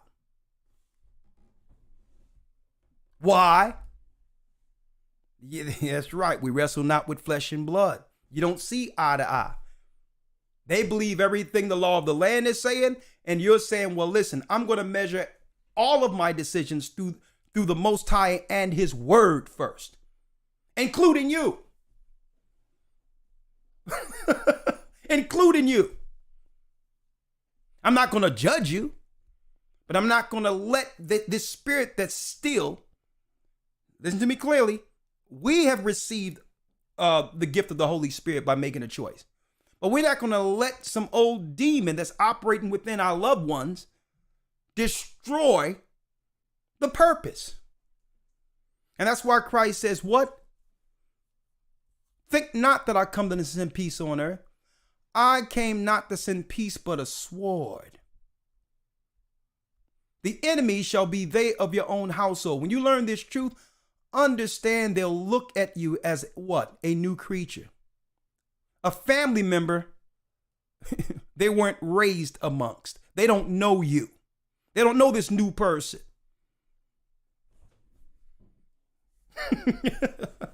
A metamorphosis has happened, but the people in the truth don't realize that metamorphosis, that we don't see it, but they do. And to them, believe it or not, they view it as what? Your life change as what? A judgment on their life and how they live, even though you're not. You're not judging how they live, but they view it that way. He or she thinks they're better than us. Every time they taking the Bible literally. These are the things that are running through their minds.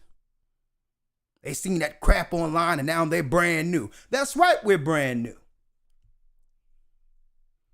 That's what happens when you receive Christ. Right? So now they're already looking at you differently. That will manifest itself in the end, folks. That's what Christ is saying. That will manifest itself. Read it, Elder Lawyer. Come on. Think not that I am come to send peace on earth. I came not to send peace, but a sword. Come on. For I am come to set a man at variance against his father, and the daughter against her mother, and the daughter-in-law against her mother-in-law. Come on. And a man's foes shall be they of his own household. A man's foes shall be they of their own household. I mean, even looking at what happened, Elder Lawyer, within the last couple of years, where there was a defining choice between who was going to take the shot and who wasn't. And it was happening right in people's households, real time. Something that came out of nowhere. Really, what it did, Elder Lawyer, it highlighted the separation that always existed in that household. That's all. It showed that barrier clear. That family wasn't on one accord when it comes to decisions and beliefs. So circumstances, for those who are watching, circumstances show who we can trust in the end. Because when it comes to what? Serious decisions on a national level, on an international level, those that are under the world, under Satan, has one choice, and those who are under Christ have an entirely separate choice. So it showed us a divide that a lot of family members didn't know existed. In their mind, blood is thicker than water. Hey man, what you gonna do, man? This is family, man. Grandma's coming over and you're gonna violate. You're not gonna go do what you gotta do, knowing that grandma come over. Hey man, you can kill her coming in here with the code. That's how the world was thinking. You became the enemy, not because you did anything to your family. See? So those circumstances were tests. And I started highlighting those from week to week, saying, well, listen, hey, we got to start having these discussions as family, as believers now, on what are we going to do about our family at any point, at any time, that can believe something on the outside that can compromise us as believers. We can't have those discussions later. the circumstances develop teaches us, and that's Christ doing it, saying, yo, you thought your brother was this. You thought your sister was this. You thought your mother and father was this. I'm showing you what they are. See? I came not to send peace, but a sword. They know better. They've been watching you. They've seen what you've read. They've seen your transformation and still chooses the world. So I'm developing and giving you a real-time circumstance to know when I'm giving you an opportunity to make space. Because what this family member means can actually, that's right, compromise you at the end with what Christ needs from us. This is where Christ said this. Matthew 12:46. Let's go, Elder Lloyd. Come on. And then I'm going to show the mentality. Yes, sir, I'm going to show the mentality of what we have to fend against that's out there within our communities. But let's go, Elder Lloyd. Let's go. Yes, sir. Matthew 12:46. Come on. While he yet talked to the people, behold, his mother and his brethren stood without, desiring to speak with him. All right. Then one said unto him, behold, thy mother and thy brethren stand without, desiring to speak with thee. Now, this is Christ. Now, Christ started off small, but eventually he became so big to a degree. Every place that he began to gather, a multitude would come out to see him. Now, his family ever so often would come to some of his sermons and walk with him, but really, in the initial ministry, his mother and them weren't coming out there like that initially. But when the reputation preceded Christ and it was getting around there, now the family is want to come through, of course, that's my, and there was nothing malicious with the mother and the brothers and all that, right? But the Most High used this scenario, Christ uses this scenario as an example. Because they weren't there before the crowd got there. They came once the crowd was assembled. See? Read that part of the lawyer. Come on. Yes, sir. While he yet talked. And look, lawyer, the example I'm going to give, excuse me, lawyer, the example I can give, in the initial part of this ministry when we're learning and getting things together, and guess what, folks? That's right. There's what we call a learning curve in this truth. When you first get in this truth, you're brought low. You have to shed everything and you're brought low. And guess what? With this world that's feeding on image and perception, the last thing family members wanted to be down with was something that they deemed a failure. See? So the initial stages, people were watching, but they're like, I don't know what's going to come of that. But soon as the Most High begin to raise you from the ashes, and the fame comes, and all that hard work from the beginning begins to what? Show forth throughout the world, when the Most High says that he will make fame. He would bring fame, the true fame, to those who do the word. Now the family can now say, well, okay, the image is right. I can now co-sign it. Right? I can agree with it now. When I didn't know which way it was going to go, whether or not anything was going to come from it, I was a little skeptical at first. But now, since other people are talking about it and it's become mainstream, yeah, I'm an Israelite. So now here come mom, here come pop, like, yeah, that's my son, that's my daughter, right? Come on. While he yet talked to the people, behold, his mother and his brethren stood without, desiring to speak with him. Come on. Then one said unto them, behold, thy mother and thy brethren stand without, desiring to speak with thee. But he answered and said unto them that told him, who is my mother, and who are my brethren? Who are my mother? Who are my brother? Read. And he stretched forth his hand towards his disciples and said, Behold, my mother and my brethren. He stretched forth his hand towards the brethren who labored in the work with him. And he says, you know what? My brother and my mother is right here amongst those who are working in the vineyard, bringing forth my kingdom.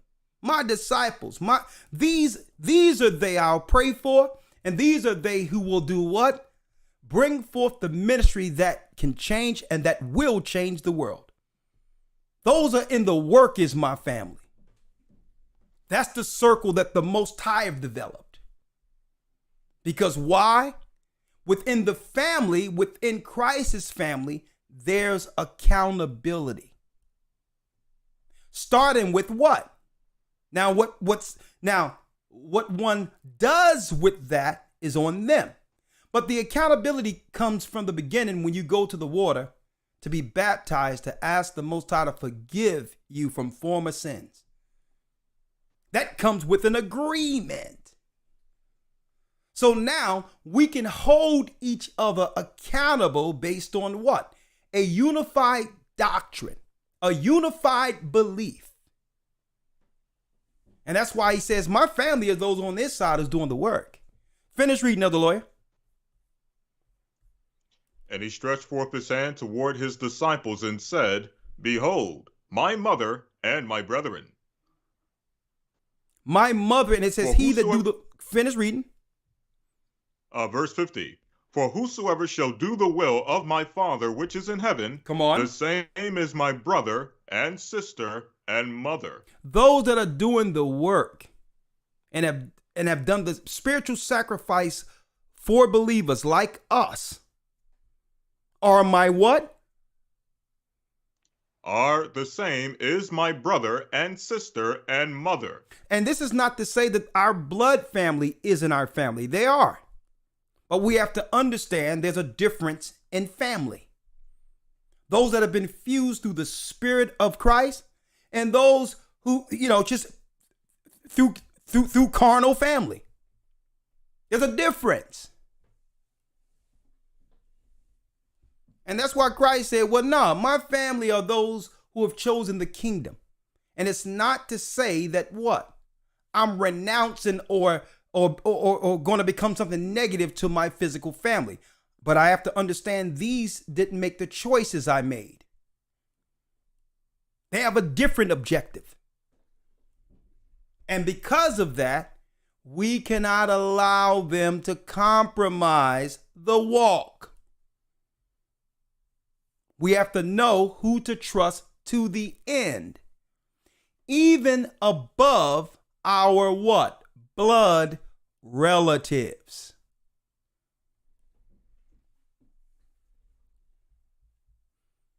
Now I'm talking the truth right now. Now here's something else here. I said earlier, Judas was a part of one of these guys who was a part of the initial work. He became angry, emotional, and end up selling Christ out, betraying him over to who? The enemy. See? So we must know who we can trust to the end. What comes out of someone's mouth and what they do, we're not to look at it, oh, you shouldn't do that. Oh my God, you off. Thank the Most High when someone shows you who they are. Take inventory and be like, well, okay, that's fine. I'm glad they were able to say something and put out who they were before these same people would have come in quietly to compromise the end of this work. So I don't look at it any other way when I see negative stuff and all that. I'm like, whoa, I'm glad someone put a face with the mouth. Why? Because this is what the Bible says about the mouth. Let's go to James, the 3rd chapter, Elder Lawyer. Yes, sir.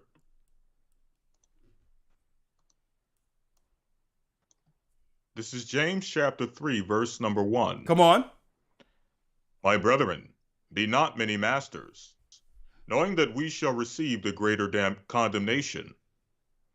For in many things we offend all. If any man offend not in word, the same is a perfect man and able also to bridle the whole body. A person who does what with tongue? It says, for in many things we offend all. If any man offend not in word, the same is a perfect man, and also able to bridle the whole body. That's a perfect man who's able to bridle the whole body. A person who doesn't use his mouth to soil his outward. You would say something, and let me tell you, you don't know a fool, and it tell you inside the Proverbs. You don't know a fool until they open their mouths. You don't know someone's intentions until they speak. Someone who can bridle their tongue. That means just because it comes to mind doesn't mean you should say it. See? One who's able to bridle their tongue, to know when to speak in season or not to speak at all. Even if you're thinking something negative. See? Because what? That's right. If something negative comes, you got to understand what that is. That's content. That's an contentious spirit. And what it does is it begins to work on your belly where you feel something in your stomach. You're like, I gotta say it. It's like, and then the demon is like, he'd cut me loose. Right? That's how it works. But when you fill it up in that belly and you gotta be able to say, you know what? There's something striving in my members that's against Christ. There's something striving. I can feel it in my quarters. I can feel it in my belly. It wants to come out. But I can put that in bonds. I know what the thought is. I know what I'm feeling. But now I have to use the Spirit to be able to exercise both good and evil. Knowing that what comes out of my mouth cannot come back. I can't put that back. Right? So if you can bridle your tongue in those moments, that's a discipline that teaches us how to interact in other areas, even for survival.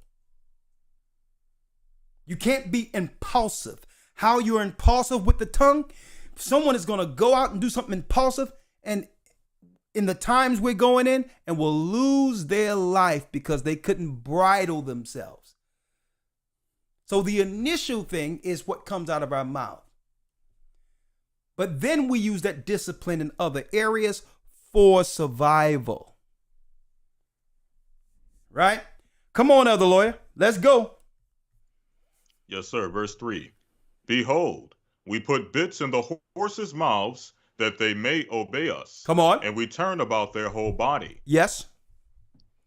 A little Behold bit. Also. Look how powerful horses are, folks. Look how powerful horses are. But a little bit in the mouth. You can take a small apple to turn a complete powerful horse. Okay? That's how powerful the mouth is. That means what? It directs the course of your whole life. What comes out of your mouth can actually set the course of your whole life. And like I said, small examples have taught us this. How many times we rehearse what we're going to say before a job interview? Right? Right? How many times we've framed and thought about it? That's because, you know what? We have the propensity to do it, right? But in instances of disagreements or variances, that's when Satan tries to get you to say that one bit that he know is going to totally hurt or destroy that person outside of you, on the other side of you. Okay, that's how it works. Finish reading, Elder Lawyer. Come on. Yes, sir. Verse 4. Behold also the ships, which though they be so great, and are driven of fierce winds, yet are they turned about with a very small helm, whithersoever the governor listeth. A very small helm, whichever the governor listeth. A big ship, folks, is actually stirred by a small rudder, almost as big as my hand. It goes like this, the whole ship turns. That's the mouth. That's the mouth. Read. Verse 5. Even so the tongue is a little member, and boasteth great things. Come on. Behold how great a matter a little fire kindleth. And the tongue is a fire, a world of iniquity. So is the tongue among our members. So is the tongue. So is the tongue amongst our members that does what? That it defileth the whole body. That defile the whole body. Read. And setteth on fire the course of nature, and is set on the fire of hell. And is set on the fire of hell.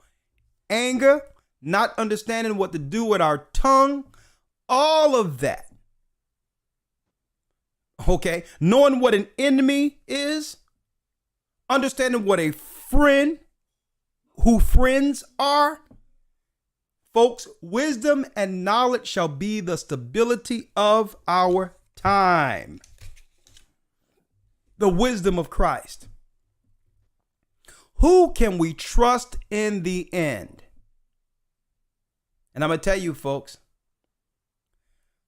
outright, if we don't measure things according to the word, we're going to compromise with people. We're going to compromise with people the Most High have warned us about through experiences with them. We had experiences that were giving us telltale signs of who these people were and what was controlling them, but yet ignored it. And I'm going to show you why at this point right now, we must take inventory of who we can trust to the end right now. Not to cut people off, but to prioritize them in the place the Most High sent them. And know that if they don't got their thing together, which is their life with Christ, okay, these same people are not going to have access to us or to you like they once did when society fails. And it's coming. It's unfolding right up under us. And if you don't believe me, hold tight. We'll be right back. I have some videos to show, Elder Lloyd, that I'm going to have you say what you have to say and then open up the calls. I have some videos. Hey, and I'm just speaking of those with the wisdom of the truth right now. But they're going to let the majority of the population who's on psychotropics and who's all out there out of their minds loose against those who can see, against those who believe. And their sure way of doing it is constructing an earth where there's a lack for bread.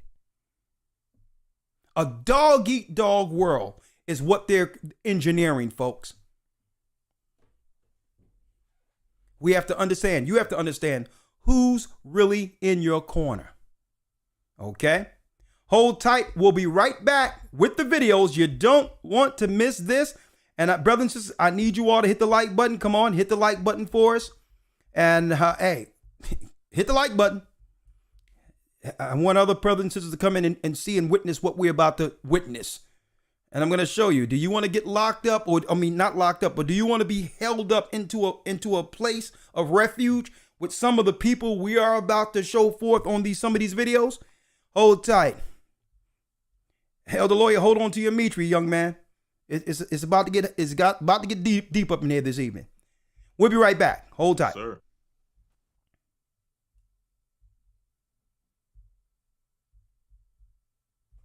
The Bible. Is it hard to understand? When it comes to reading the Bible, The first thing that comes to mind is the fact that this is the Word of God. The seals have been broken, and the truth is here.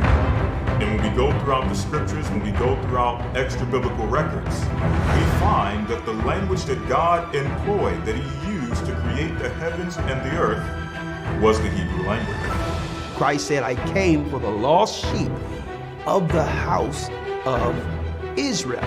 But yet no one, no religious leader, no religious church out there anywhere can now identify the 12 tribes of Israel. Can we? God is quite simple, but it seems as if man makes understanding Him hard. What are those mysteries? The truth of your book and the truth will make you free. The Hebrew and Bible Academy, you're invited.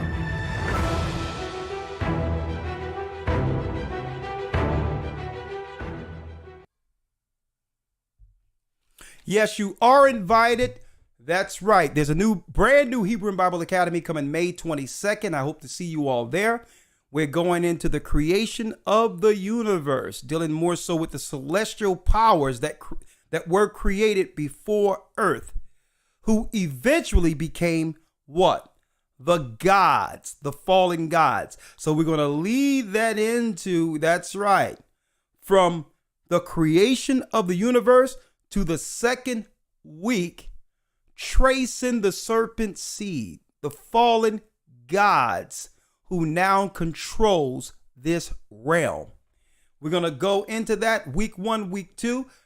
We're going to also drop the power of the Ark of the Covenant to show how the Most High is going to use that to help save the children of Israel at the end, when all of the armies of the earth come against our people who are held up in the wilderness.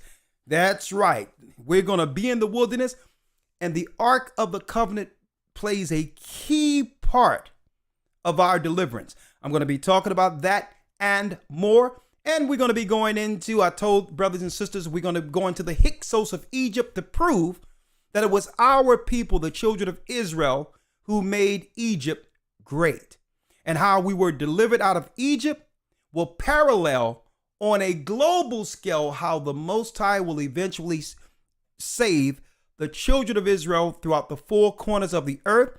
And yes, brothers and sisters, I know you said, oh, Elder, I miss portals.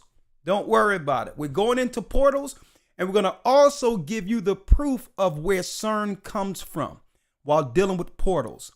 That's right. NASA and the world powers has perfected the technology to open up portals so that they can bring beings, including demons, into certain realms through rings, R-I-N-G-S.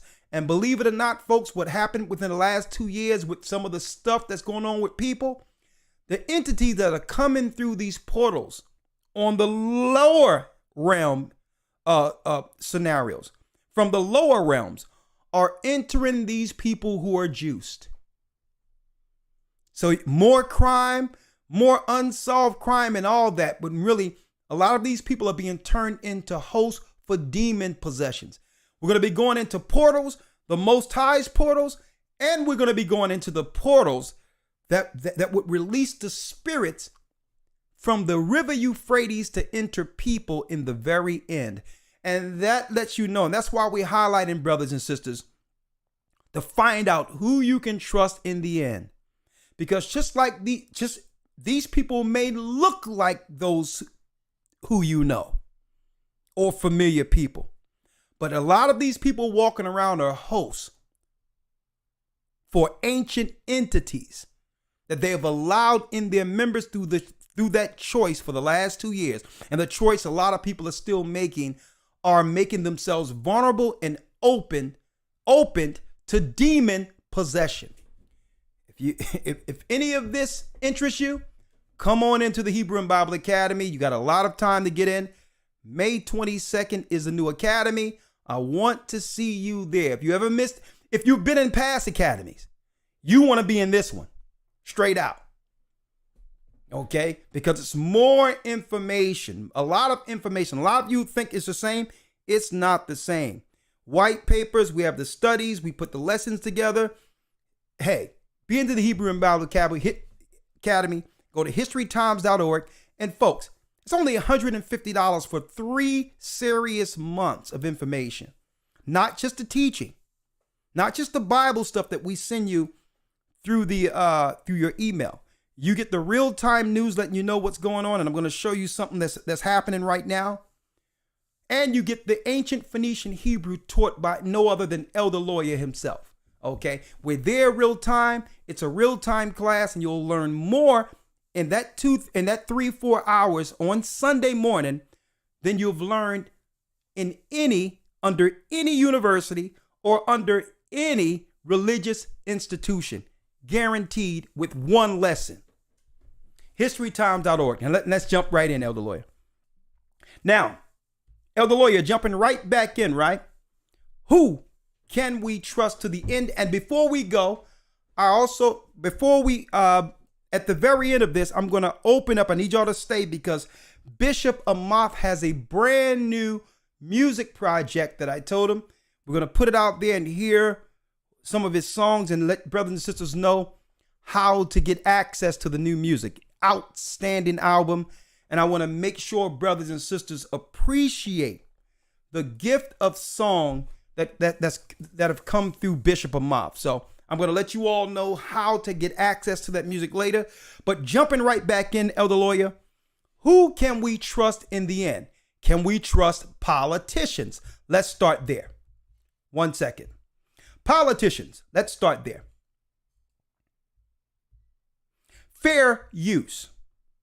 Fair use. I'm Ami Horowitz, and I'm here in Berkeley, California to find out if voter ID laws suppress the black vote. Does voter ID laws suppress the black vote? Now, let's make it clear. They focusing on the black vote, making you believe that there's someone out there suppressing our vote. Right? When really they're trying to coax us into voting against ourselves. Okay? They want us to vote for nothing in return. Okay? But I digress. Let's see if the politicians have something for us. Black voters. Let's see what the liberals really think about us. Opinion on voter ID laws?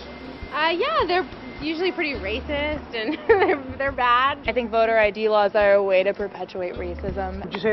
Would you go as far as say those laws are racist? For Fair sure. use.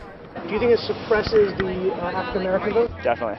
Tell us how. Because they're less likely to have state IDs. Minority voters are less likely to have the kinds of IDs that have been described or... Now, Elder Lawyer sent this to me, folks. They're trying to make our people believe that, listen, they're trying to have us believe that our people have problems getting identification. This is a non-existent issue, but I'm going to show you why I'm playing this video in the midst of this program. Just stick with me. They believe that our people are so stupid, we don't know where to get IDs from. Required. These type of people don't live in areas with easy access to DMVs or other places where they can get identification. Now, here it is, folks. Real quick, before I go there. Brothers and sisters, if there's how many people, the majority of them are probably black here in America. If you're black in America, on the chat, how many of you ever had a problem getting your ID? Getting better yet, here's a better question. Have you ever had a scenario where a white man was trying to stop you from getting identification? That's a better question. If so, I need you to push the 1 button for me.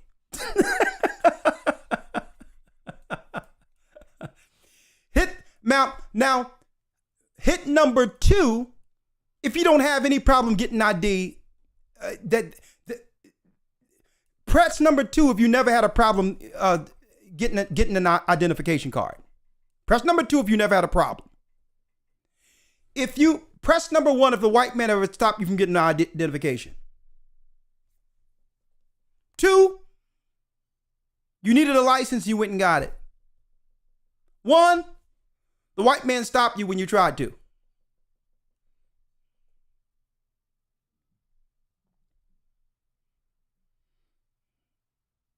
Somebody putting two, where's the ones at?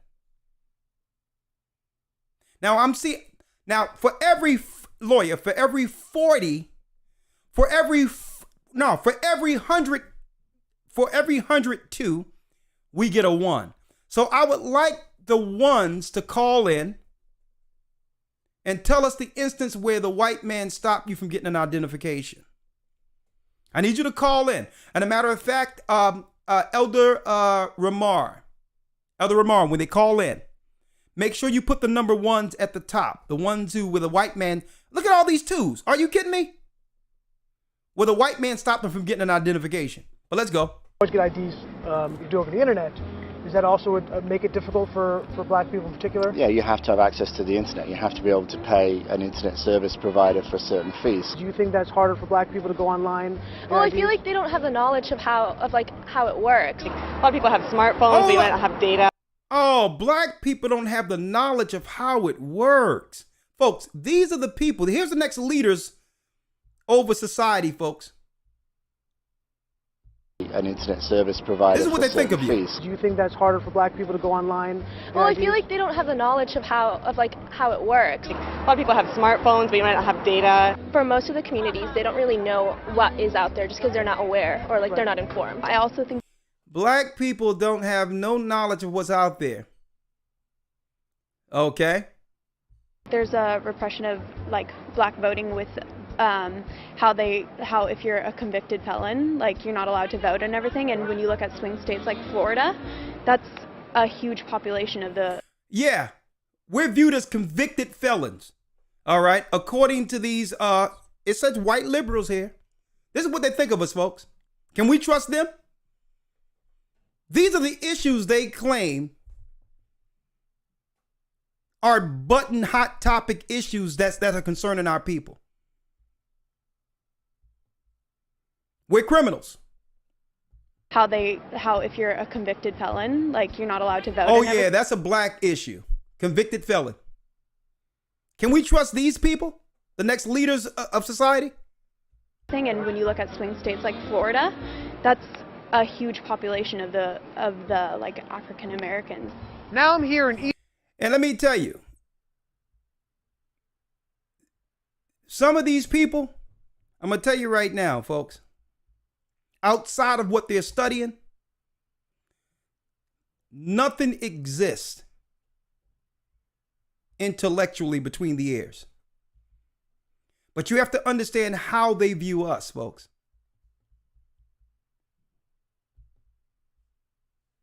Of the African Americans. Now I'm here in East Harlem to ask black people their thoughts on what you just heard. Do you have ID normally? You carry ID around? Yes, I have state ID. Do you carry ID? Yes, I do. Do you know any black person who doesn't carry ID? No. Everyone that I know has an ID. Why would they think we don't have ID? That's a lie. Why would they say that? Do you have ID? Yes. Because I have my ID and my friends have their ID, so we know what we need to. Let me tell you, if you grew up in North Philly and get pulled over, you better have your identification. Carry around. Everybody that I know have ID. That's one of the things you need to walk around with New York with, ID. Do you know any black adult who does not have ID? No, I don't. Is it a weird thing to even say that? Yes, it is. What is this, some type of trick candy camera? I know, right? That's the only thing I brought with me. Those are legit IDs. I heard a lot also that black people can't figure out how to get to the DMV. Really? What does that say? I know it's that on 25th Street. Do you know where the DMV is around you? It's on 125th Street and 3rd Avenue, I believe. You know how to get there? Yeah. Did you have a problem getting there if you had to get there? No. And now, brothers and sisters, lawyer, thank you for sending me that video. Why are we bringing this out first? Because some of our people think down the line that we're going to be able to trust the politicians to help us when society breaks down.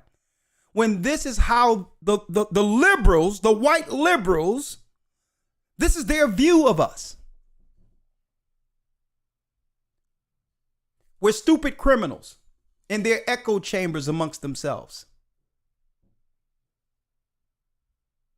Right? Who have to be told what's best for us. We don't even have identifications, folks.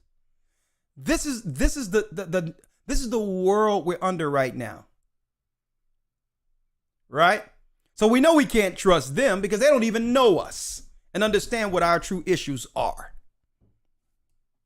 Right? So we can't trust politicians. Right?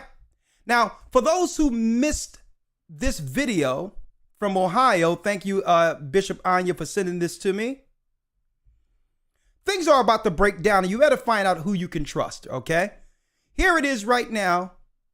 A brother went through a supermarket to only find this. Elder, check this out. They got pictures up because there's nothing on the shelves. Crazy. Let's do it again. Let's do it again. They got what? Elder, check this out. Elder, check it out. They got pictures up because look behind there's here, bro. nothing on the shelves. Look, there's nothing on the shelves right down in Ohio. Crazy. The illusion of food. They're breaking down. They're breaking down and transferring food to give the illusion of foods. When less and less food resources are actually being shipped to our supermarkets, right? Now, let me show you real quick what we're going to have to contend with amongst our population. Men and women. First, starting with the men. Tre'Ajalon Lorenz was like most other 14-year-olds. He loved basketball, his family, and he was inseparable from his friends. And tonight, one of those friends is accused of killing him over a pair of shoes. His family is shattered, as you might imagine. But his sister made time to visit with Denver 7's Lance Hernandez today for an interview you will not see anywhere else. My son loved him so much. Tre'Ajalon Lorenz says neither she, her son, nor anyone else in the family got to say goodbye to her little brother, Tre'Ajalon. He was a baby. The young teen dreamed of playing professional basketball. He wanted to just have so much money to where he could take care of everybody. His mom and all his brothers and me and his little sister. That dream. Here it is. Food is running out right before our eyes, right in front of us, in full sight. And we're going to have to contend in a world where people, our own people, would kill someone for a pair of shoes. So we'll do this against one another for a pair of shoes, folks, and have that much less value for one another. What happens when there's a lack of bread? More. Well, tonight, dozens of shoppers want answers after they say police pepper sprayed a group of women outside a beauty store. Now, this all started because the beauty exchange store on Pine Hill Circle Pine Hills was offering hair extensions for a penny. Local 6's Lewis Bolden is outside that store right now. And Lewis, you've been trying to get answers from police all day. Have you been able to find out what caused them to start spraying the crowd in the first place? Pepper spray. Well, Orlando police say they were called out here because this crowd was already out of control. Now, this was the hot commodity. These hair extensions cost between $55 to $100. Today, they were practically giving them away for free, and that led to chaos.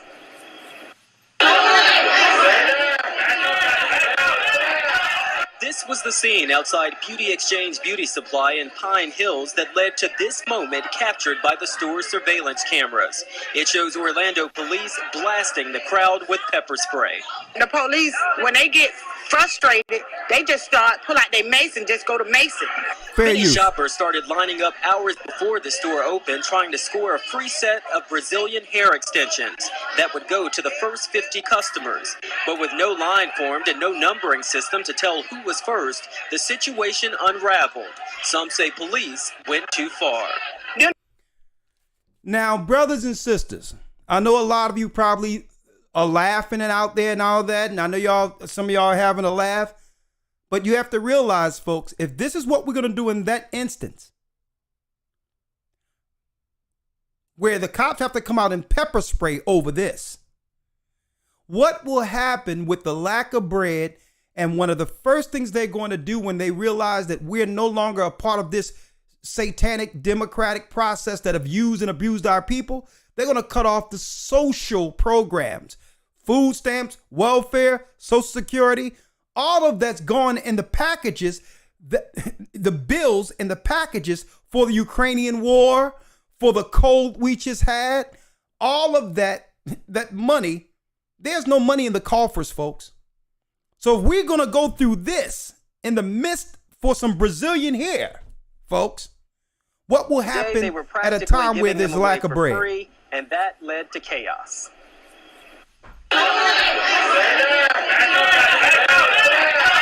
This was the scene outside Beauty Exchange Beauty Supply in Pine Hills that led to this moment captured by the store's surveillance cameras. It shows Orlando police blasting the crowd with pepper spray. The police, when they get frustrated, they just pull out their mace and just go to Mason. Many shoppers started lining up hours before the store opened, trying to score a free set of Brazilian hair extensions that would go to the first 50 customers. But with no line formed and no numbering system to tell who was first, the situation unraveled. Some say police went too far. They're the one that bomb rushed us, and then we get pepper sprayed. And I don't think that's right. They didn't treat us right. And I'm upset. In this video, you can see the officer motioning the crowd back. A spokesperson for Orlando Police wouldn't go on camera, but released a statement saying officers couldn't get control, therefore they sprayed over the heads of the crowd to gain control. But in this video, this officer appears to be spraying at eye level. Customers say it was an overreaction that could have been worse. What is going kids in the on? line, babies and kids and strollers, and everything got trampled over and walked over and everything. Now, What am I missing here? What are we missing? What has become of this world? Who are we going to? Let me tell you, we've been totally dismantled as a people to where there's not going to be no one to cleave to in an instance for protection when this all breaks out, folks. We've been totally decimated.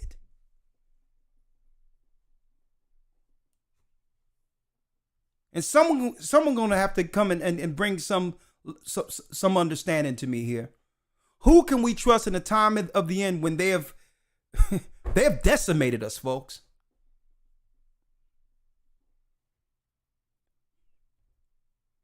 You got people who would kill their own brothers and sisters, no value for life, over a pair of Jordans. You would have it where you would have a beauty store set up with cops in front of it.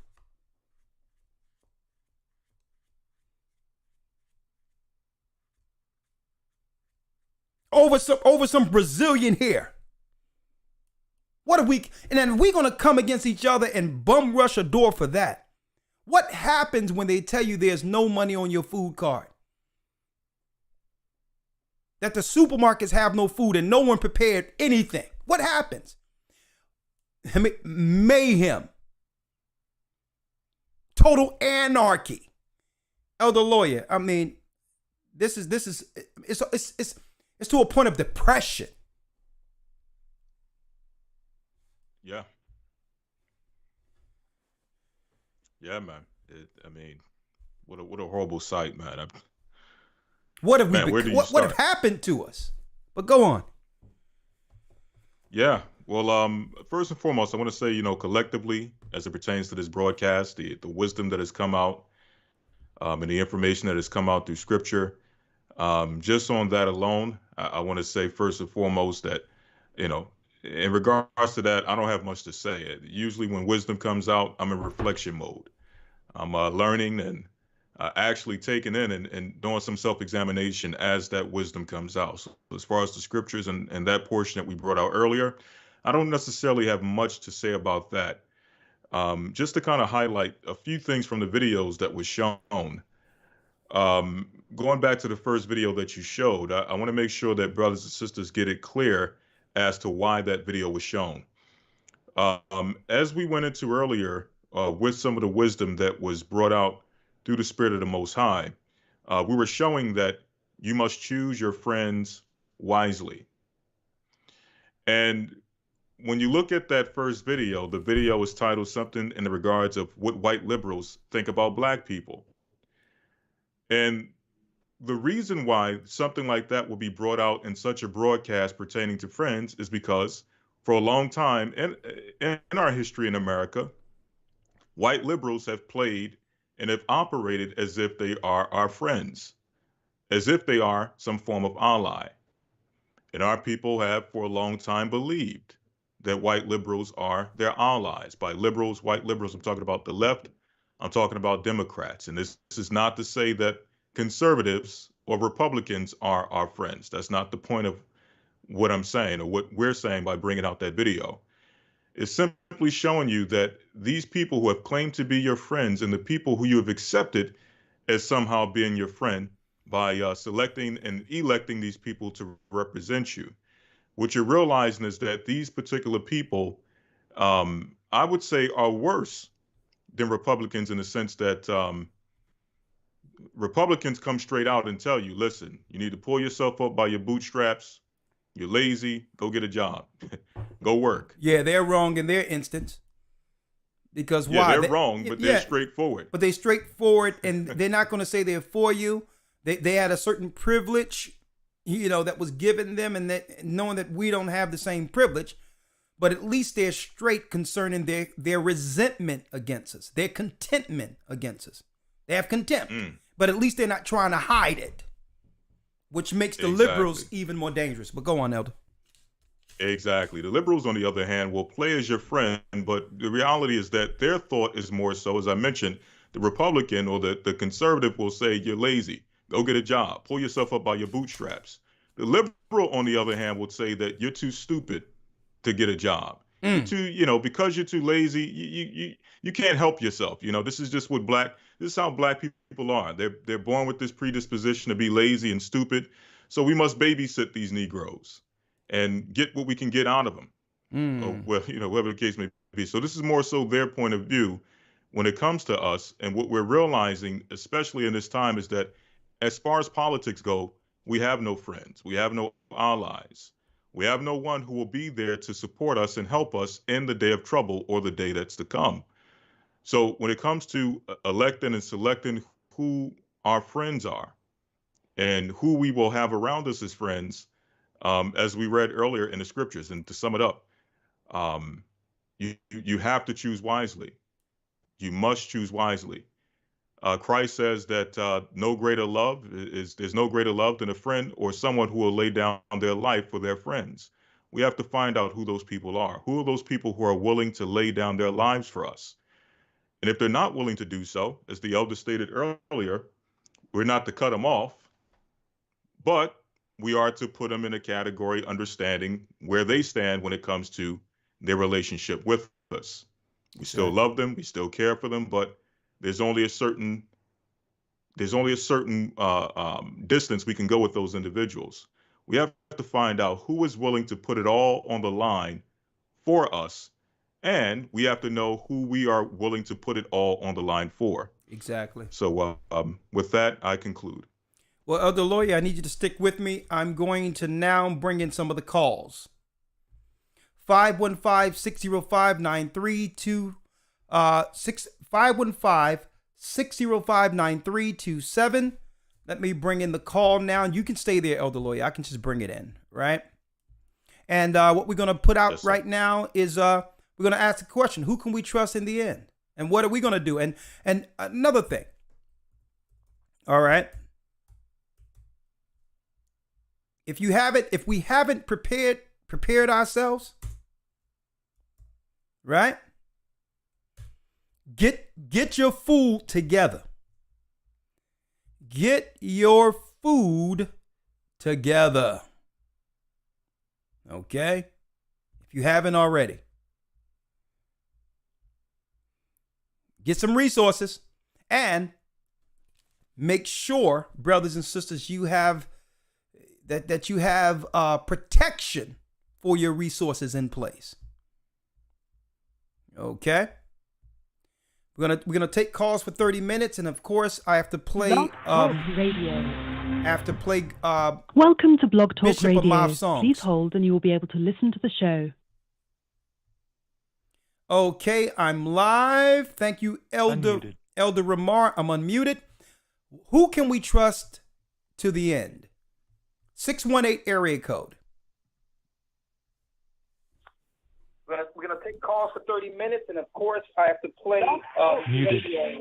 I have to play. Welcome to Blog Talk Bishop Radio. Amaf songs. Please hold.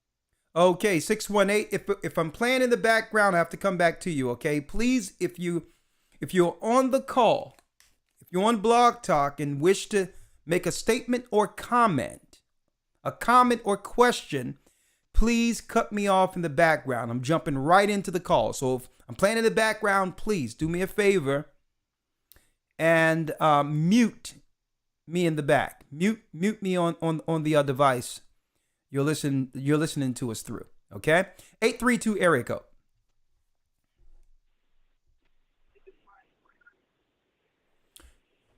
Shalom. Hello. Shalom. You're live with the Gathered of Christ Church. Your name and location?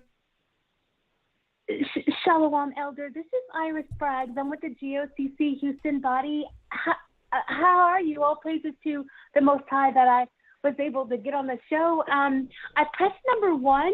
First of all, how are you, sir? Thank you. I'm doing well. Blessed by the best, and his name is Ahaya. You? I am also blessed by the best, and Okay. his name is Ahaya Asha Ahaya. Thank you for enlightening us and teaching us that. I appreciate it. So, yes, I did press number 1, and the reason why I pressed number 1 is because, I was thinking about experiences that I've had in the past with traffic issues, like simple little traffic issues. Houston's a big city. We do a lot of driving many distances, and sometimes like simple things might happen with traffic things where the DPS may, take away your license, and then, you're kind of, in a position where you can't get an ID. So that sometimes can be an issue. I do have my driver's license, all praises to the Most High, but it can be an issue. So I just wanted to, that's why I pressed number 1, because I know you were kind of, I just, wanted to share that with you. Okay, well, sister, even Since you asked us to call. Yeah, that's fine. And I'm glad you brought one of those instances out, how rare that might be. But even if you don't have a license, you can apply for a state identification. That's not a driver's license. That is true, sir. You are absolutely right. Yes, you can do that. And that's done at the DMV. Yes. See, but I do have my driver's license. Yeah. I'm just saying, but the whole reason is that they're bringing up this point about what you would call, and I think I'll dive into that more so when we get back into the Academy news in a couple of weeks. The reason why they're really talking about voter suppression, that's just busy talk to make us believe that these so-called liberals or the Democrats are actually fighting our causes and that they have our best interest at heart. That's all that is. And really, it's filling the air with nothing. When really the discussion should be reparations for the slaves, for the children of slaves who actually were enslaved in America. So what they do is they fill the space with all this other talk that none of us are concerned about, to not talk about the true concerns and what's going on grassroots on the ground. Our people need help. Okay, we're not looking for liberal sympathy. We're not looking for pandering. We're not looking for LBGT or people of color and all these other things that they're filibustering the airwaves with to divert the majority of people from the discussion our people have had en masse here in America. Yes, So sir, that's all Elder. it is. Yes, sir. That's all it is. To make there's and the reason why they want us to get behind this voter suppression garbage is so that they can put laws in that will allow illegal immigrants to be able to vote immediately against our causes.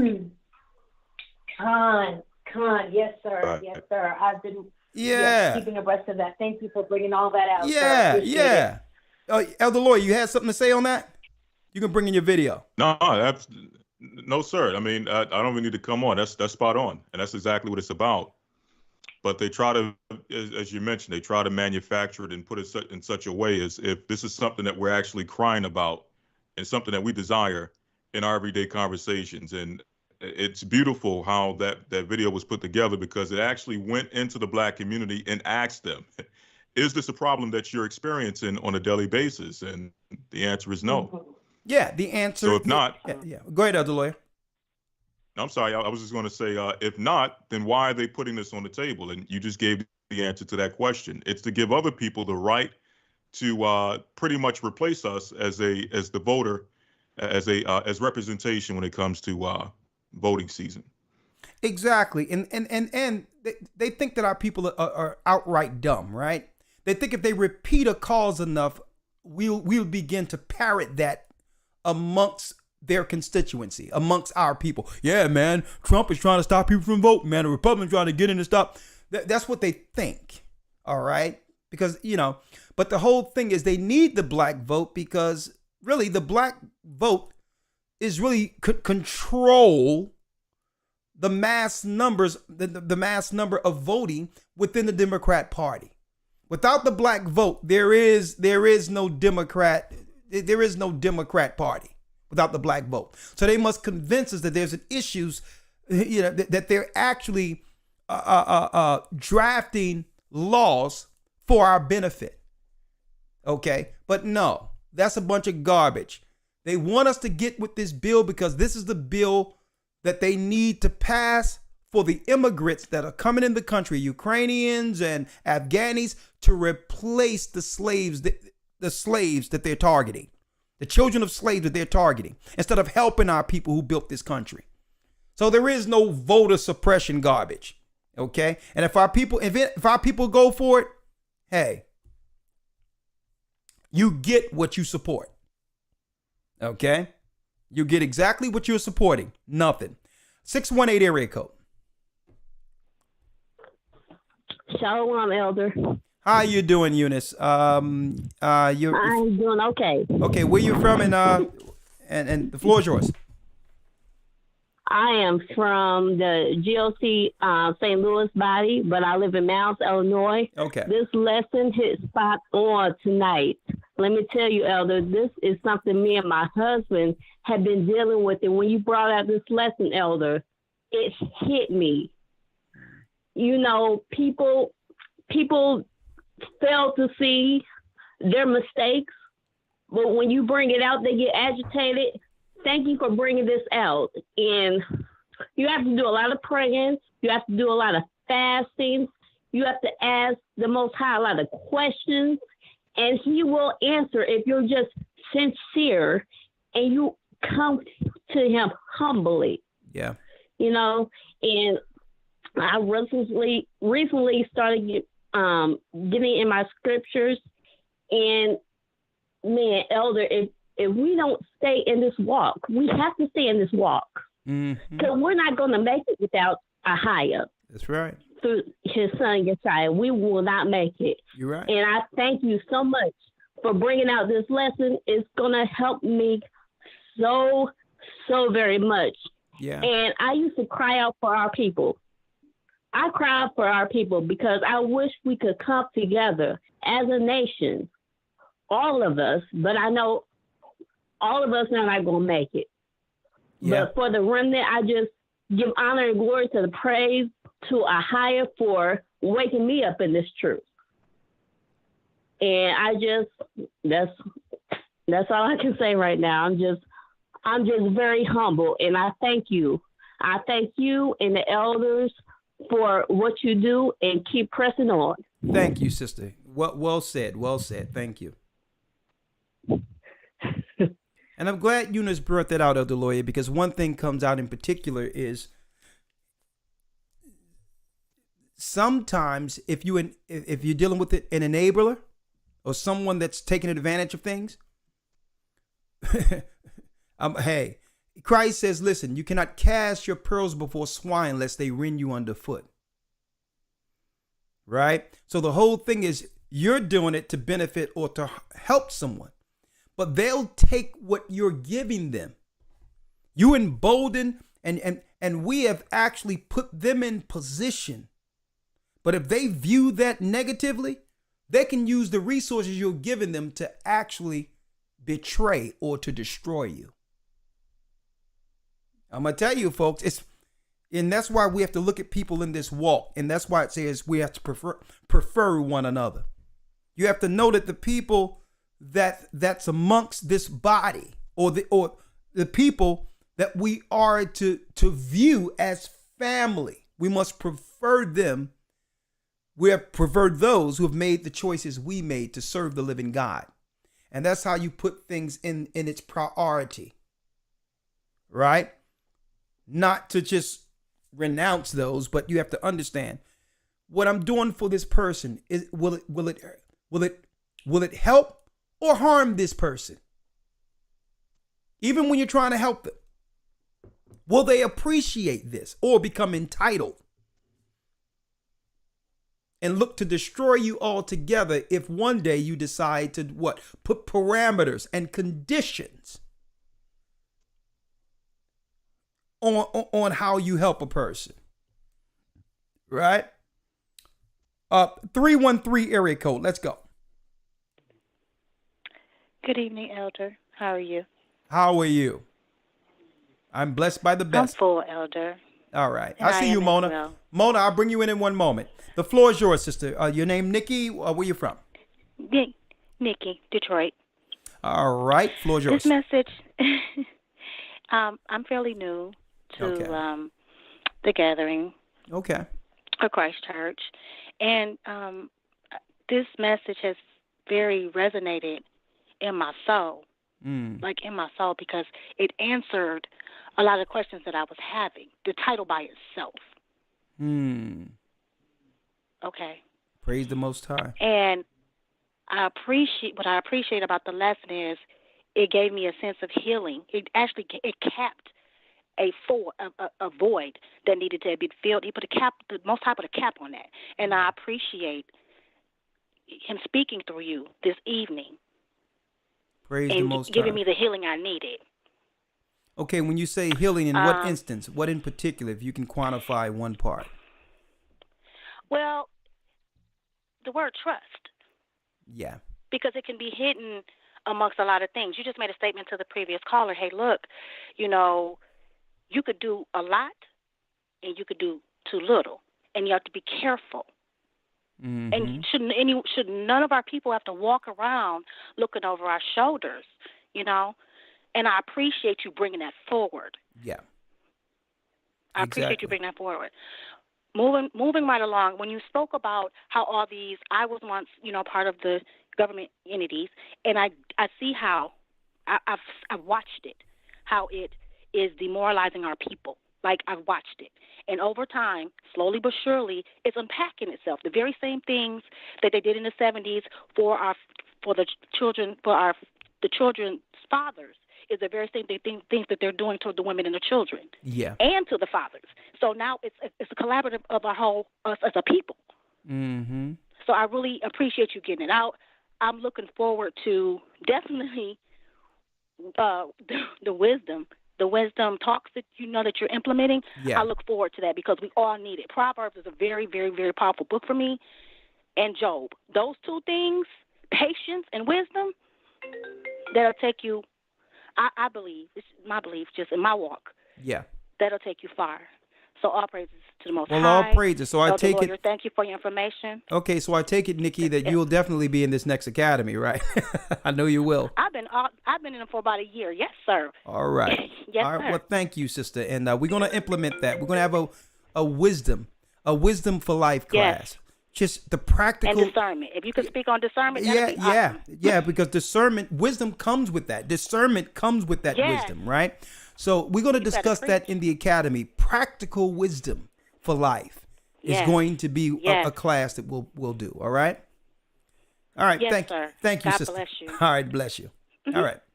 All right. We have Mona on the line. We're going to just go right through these. Mona, 267 area code. Shalom. How you doing, Mona? 267. I see you from Philadelphia, I'm right? okay, and yourself? I'm doing well. Yes, I'm from Philadelphia, but I live in Florida. Okay, floor is yours. Yeah, I live in Clearwater, Florida, and I was trying to find a school down here that I could learn more because I'm eager to learn more. Okay. And I wanted to let y'all know that y'all doing a very good job. Well, praise the Most High. All praises be to the Most High, Mona. How long have you been following the church? For almost 8 months now. 8 months. Okay. Let me see. I'm gonna write you down. But here. I have an aunt that's been teaching me little by little. Okay. And telling me different scriptures to read and everything. And I've been listening to y'all on TV, on the YouTube channel. Okay. And I'm trying to find a school close down here that I can go to learn more. Okay, no problem. What I'll do is I'll send your number to Elder Fresnel over there. Okay. Abunazar over there. Okay. I'm gonna send it there, and he'll give a call. You'll receive a call no later than Monday. Okay. Okay, I appreciate that very much. Okay. And I really am about your program very much. Okay, praise the Most High. And if you can, if you can get into that Hebrew and Bible Academy, since we are doing enrollments now for May 22nd, so you probably don't want to miss that. It's a lot of detail that will actually give you the fundamental foundation coming in. There's doctrinal understandings that we put that the Most High bestowed upon us to teach that would give you a good starting point to get all of the bad doctrines that we've been taught here in America out of our hearts and minds. And it gives you a fresh new start to what this truth is. Okay. So make sure you go to historytimes.org, enroll. And that's a good step in segueing. That's a good step in segueing. But in the meantime, you need to get with a body as we come closer to the end so that you can understand who to trust amongst the body here too. And all of us, we trust in those that are in this truth, have been baptized. And this is the gathering of Christ Church, gathering the elect to the elect. So it's a good time for you to start coming through. So, all right. Yes. And my aunt has been with the Israelites for almost 4 or 5 years now. Okay. Great. Fantastic. So that's why I've been learning from her. Okay. And, different things that she asked me to look at TV. Well, let me make it clear. Okay. Yes. You are an Israelite. You've always been an Israelite. Okay. Yes, that's what she told me. Yeah. Oh yeah. Well, you're gonna find it's true. It's true. We're from the bloodline of Abraham, Isaac, and Jacob, and we're brought over here in exile as a curse. That's why we're suffering all the things. We're overcoming all these dysfunctions. These dysfunctions in Deuteronomy 28 are framed under a different word, curse. Okay. Yes. So and I've learned that from Sister Carrie Ann. Yeah, and what the politicians do, I'm gonna tell you right now, they outright mock us, and they highlight our dysfunctions, and I'm gonna tell you, it's a shame how they purposely present the worst part of our community. They perpetuate it on purpose. Yeah. They does that. They do that. Everything I've learned in church when I was younger is totally turned all the way around. That the way y'all talking is everything I've seen inside the Bible. Yeah. It's totally different from what I learned when I was a kid. Yeah. And I see the truth. Yeah, good. That's Christ. And that's what got me eager to learn more. Well, Mona, that's Christ who has always been directing us from the beginning. So, welcome to the truth. All right. All right. Thank you so much. All right. And I appreciate it. All right. Bless you. All right. Thank you. All right. Shalom. I'm going to place you on hold. Another brick out of Babylon. Next call. Chris has a comment. 470 area code. Chris. Shalom, Elder. Shalom, Chris. The floor is yours. What city and state? I'm in Georgia. Okay. I just got baptized a few weeks ago. Okay. And, Round of applause for can I share that. scripture real quick, Elder? Okay, yeah. We can do it real quick, and then I got to go to the next call. You have a Okay. scripture or comment. You can only do one. Which one you want to do? Okay, cool. I'd rather do the comment. Okay. Okay. So when I got baptized, Elder, you doing a wonderful job. These brothers, man. I got baptized, and after everybody got baptized, you could see the happiness on these brothers' face. I mean, I caught them off guard. I took a few pictures because they was like genuinely happy to do the Most High's will. So big time. after everybody got baptized, and it was 4 brothers. We was sitting there. It's like, Elder, we didn't want to leave that destination. We did not want to leave. We sit there and we talked maybe for like 2 hours, and the body, they still was there. It was like, you know what I mean, they wanted to make sure that everybody left around the same time, and we just sat there and we talked. Elder, I think I got a suntan as long as we talk. And, Look at that. you know, I got a little bit darker like Yeshaya, you know, but it was just so beautiful, so wonderful, and that's a friend. That's friends, the ones that keep these laws, statutes, and commandments. That's our friend, the one that accept this truth, this knowledge, this understanding, and give respect to you, Elder Lawyer Gaja, and the Gabar, and you know what I mean, and your Rock and Elder Dale, and all man. It's just, this body is just wonderful, and I just thank the Most High for this awakening. Well, all praises be to the Most High, brother. And if you don't mind, I'll just quote one scripture, and I'll allow you to bring in the scripture that you wanted to bring forth. Luke 15:10. First and foremost, let me welcome you to the body formally. You are part of our family. All praises be to the Most High. In the name of Christ, we thank you. We thank you. We thank the Almighty for awakening you and bringing you to the presence, His presence before the throne, and the presence that we'll share in the body as the time grows near, right? Luke 15:10 reads, All praises.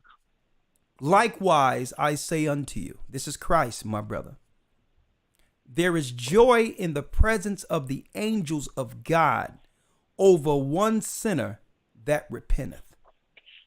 So you're talking about the brothers rejoicing. You should have seen what the heavens were doing.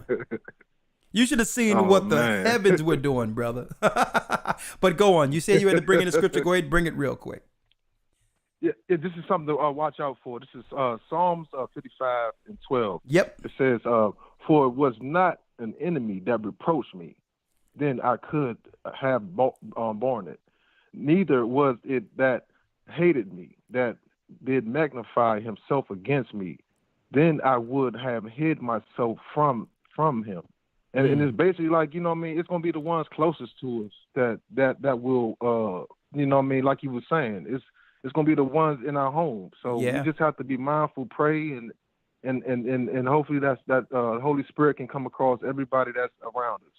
Yeah, and we pray that our family has a change of heart. We pray that they see the kingdom of heaven and see our God as we see him. But all in all, you know what I mean? Each person must search out their soul's salvation with fear and trembling. The Most High have to bring each individual to that low point to see him. And at that point, it'll lead them to the faith to understand what exactly this is. But it takes that one individual. And sometimes the Most High have to break that one individual down, you know, so that there's no choice but to commit and bend their will to the will of the Almighty, okay? But we just pray that the Most High does a work with our family members. But at the end of the day, until that happens, and I'm talking about friends in general and others, we cannot put others in a position that can compromise our purpose, because the Most High have put us here to finish this work, right? And that's first and foremost. And welcome you to the body, because brother, hey, yes sir, all praises Most High. Hey, yes, sir. every brother, every sister's needed. Well, thank you. I appreciate you, my brother. Elder, I was so happy. Yes sir, thank you so much. All right, bless you. All right. All right. We have Marianne, and then we have Jezebel. That Jezebel has a comment. Okay. All right. We have Jezebel and we have Marianne. Okay. Marianne. How you doing, Marianne? Shalom, Elder. How are you? Shalom, Elder. All right. I'm good. How are you? I'm blessed by the best, and his name is Ahia. Elder, in answer to the question, there is only one being I can trust till the end, and that is the Most High, Ahia. There you go. And without question, my last seed. And as much as I would like to include one family member and 2 friends, I can only say for certain that I can trust my higher and my seed. Exactly. Because even with my one family member and my 2, and that means 2 friends, they too have families. And they would seek to look after their own. So if it comes down to that, I can only say for certain I can trust in him. Exactly. Exactly. But the Bible also tell you on top of Christ, there's people we can trust too. But there's instances that show us who we should be able to trust. And it usually happens when you're at a low estate, when you're brought low, or there's a disagreement. It tells you at those instances, that lets you know who's in your corner. Oh, yes. Yeah. I learned that a long time ago when I became ill. When you have nothing or you fall sick, who's ever around you at that time, you'll understand who was there the whole time. Okay, and that's when the Most High is saying, well, there's circles, but there's a special circle. Like Christ extended himself to many, but it was something about that 12.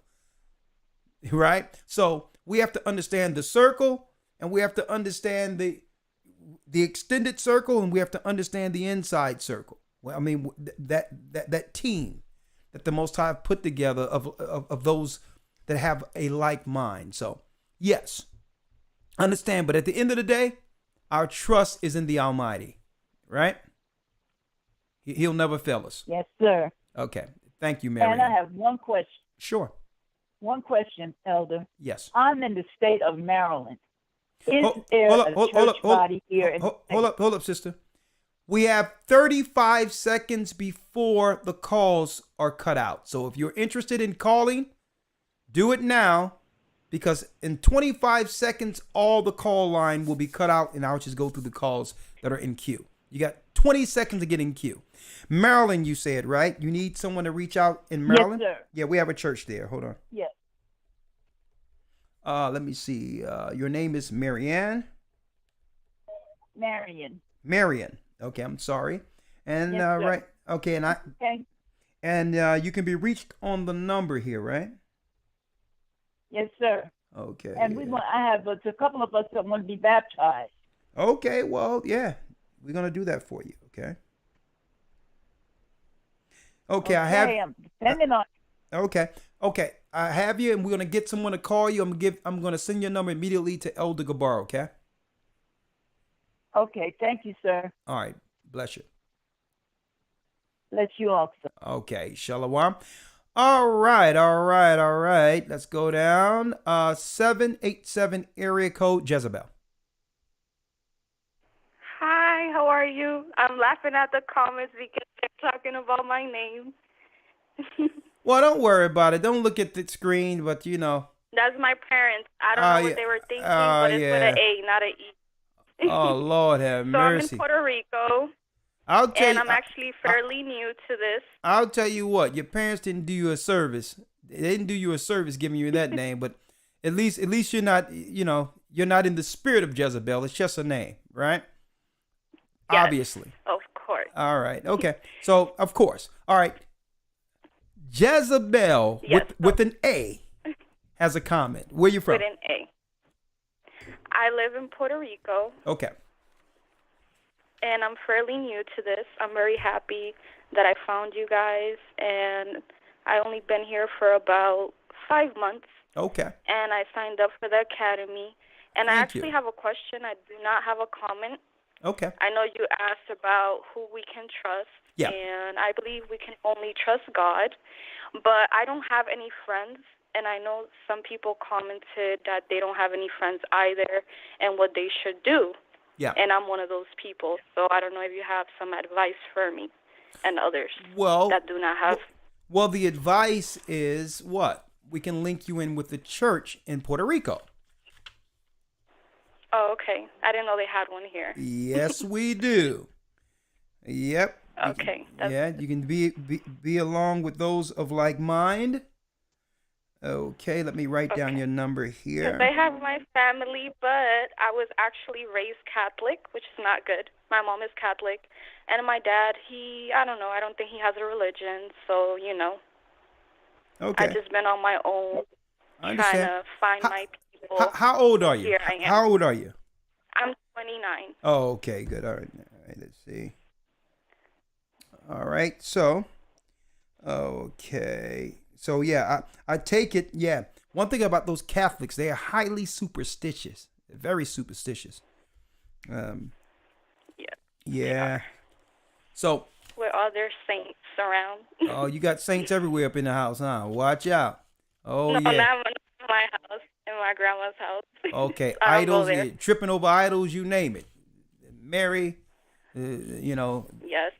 Oh, yeah, Semiramis, the mother of Satan. But we'll let that be. So I have your number here, Puerto Rico. You should have we'll have someone reach out no later than Monday for you, okay? Okay, thank you. I appreciate that. You're welcome. I'm glad you reached out. All right. God bless you. Bless Thank you. Bye-bye. And if you would like to, you can stay on hold. It's up to you. You can listen through that, or it's up to you. Listen through the line. All right. All right. We have Jezebel there, and we have, I think, Raylex. Raylex has a question, a comment and question. Let's go down the line here. Raylex. Yes, it's Ralex. Ralex.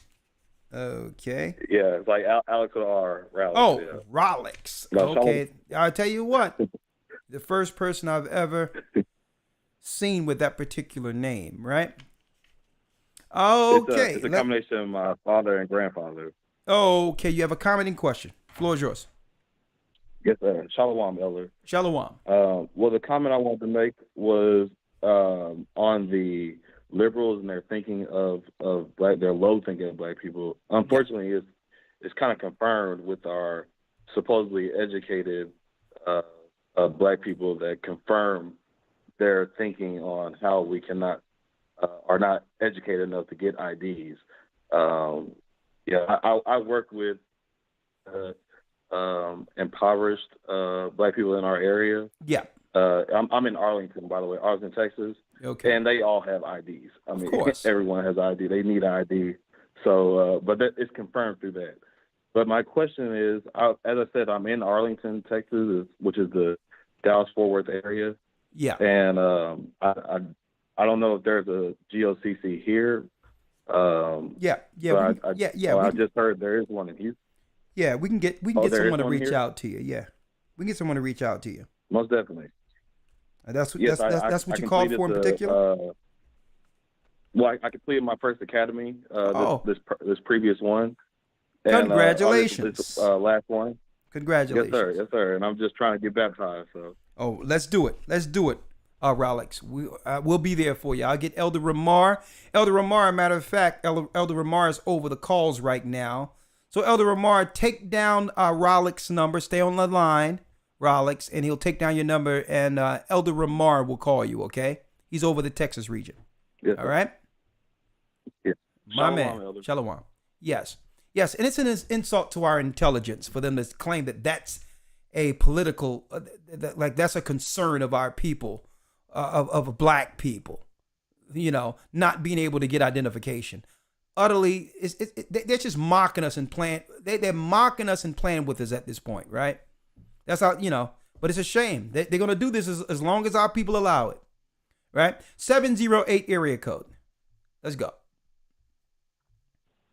708. All right, we got Richard with a comment or question. Yes, sir. You hear me? Yes. How you doing, Rich? I'm all right, man. I'm calling out of St. Paul, Minnesota. All right. I just had I got both a comment and a question. I was wondering, like, it's so weird how, people,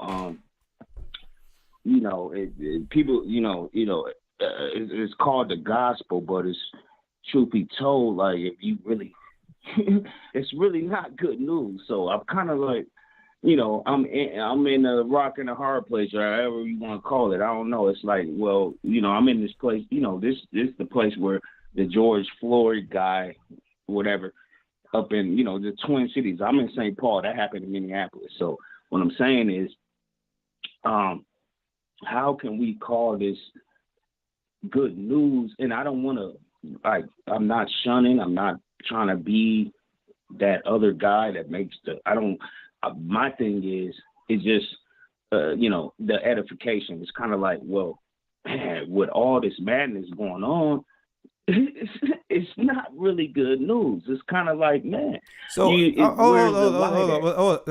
let's draw it back a little bit, because it seems like you're conflating scenarios, right? Okay. When Christ said good news, the gospel, you have a Bible? I do. It's inside. Well, you don't got to go there. 7 sons and 2 daughters. You don't got to go there. Listen. You don't have to go there, right? But when you get a chance, go to Matthew. I know there's a delay between you and I. I'm just trying to put this out there real quick. Matthew, the 10th chapter, is when he set up the disciples to go out and heal and tell our people, heal and help our people. And he says he came for the lost sheep of the house of Israel, and go preach and tell our people the kingdom is at hand. That's the good news. That even though we're going through these curses, they're temporal. That now we've received the light, the understanding on how to receive the promises lost. So that's good news. It's nothing worse. I definitely understand. Listen, it's nothing worse than living in our circumstances, in our almost hopeless circumstance, and not realizing how we got here and how to get out of it. Now that would be bad. That would be bad news if what we're talking about and some of the negative experiences were permanent. That would be bad news. The good news. I definitely understand it. Yeah. So the good news is now you can now resolve or come to some type of resolve, knowing how we got here and how to fix our issues. That's good news. After 2,000 years of sin, and then this happens, and then we finally get the truth, and then all of a sudden we're supposed to snap out of it, and then, like you always say, the kingdom is at hand. He coming back pretty soon, like real quick here, you know what I mean? So it's kind of hard for me to understand why is it good news when it's kind of last minute thing that we got to like switch up real quick, and we've been dealing in things I've been stopped eating that madness, but listen to me, brother. Things that I still... Brother, listen. Okay. Yes, sir. See, it's still conflating, right? When you should make it, when now it's time for you to make it simpler, right? You're in control. Mm-hmm. You're in control of who? You, right? Mm-hmm. So now you have the power to change, and by doing so, that begins to end the curse. Now you're passing a blessing to those who's in your circle or your family. You're changing the next generation through you. That's it. That's pretty tough. I got 7 sons and 2 daughters with the same woman, and I'm not even married. Yeah, and but I'm just telling you, saying, like, we on different pages, and brother, like, how am I supposed to be happy through this? Hey, what is brother, going on here? Hey, I hear you though. Listen to what I'm saying, right? And maybe we need to talk offline, but it's like this, brother. We've been taught as a people to view things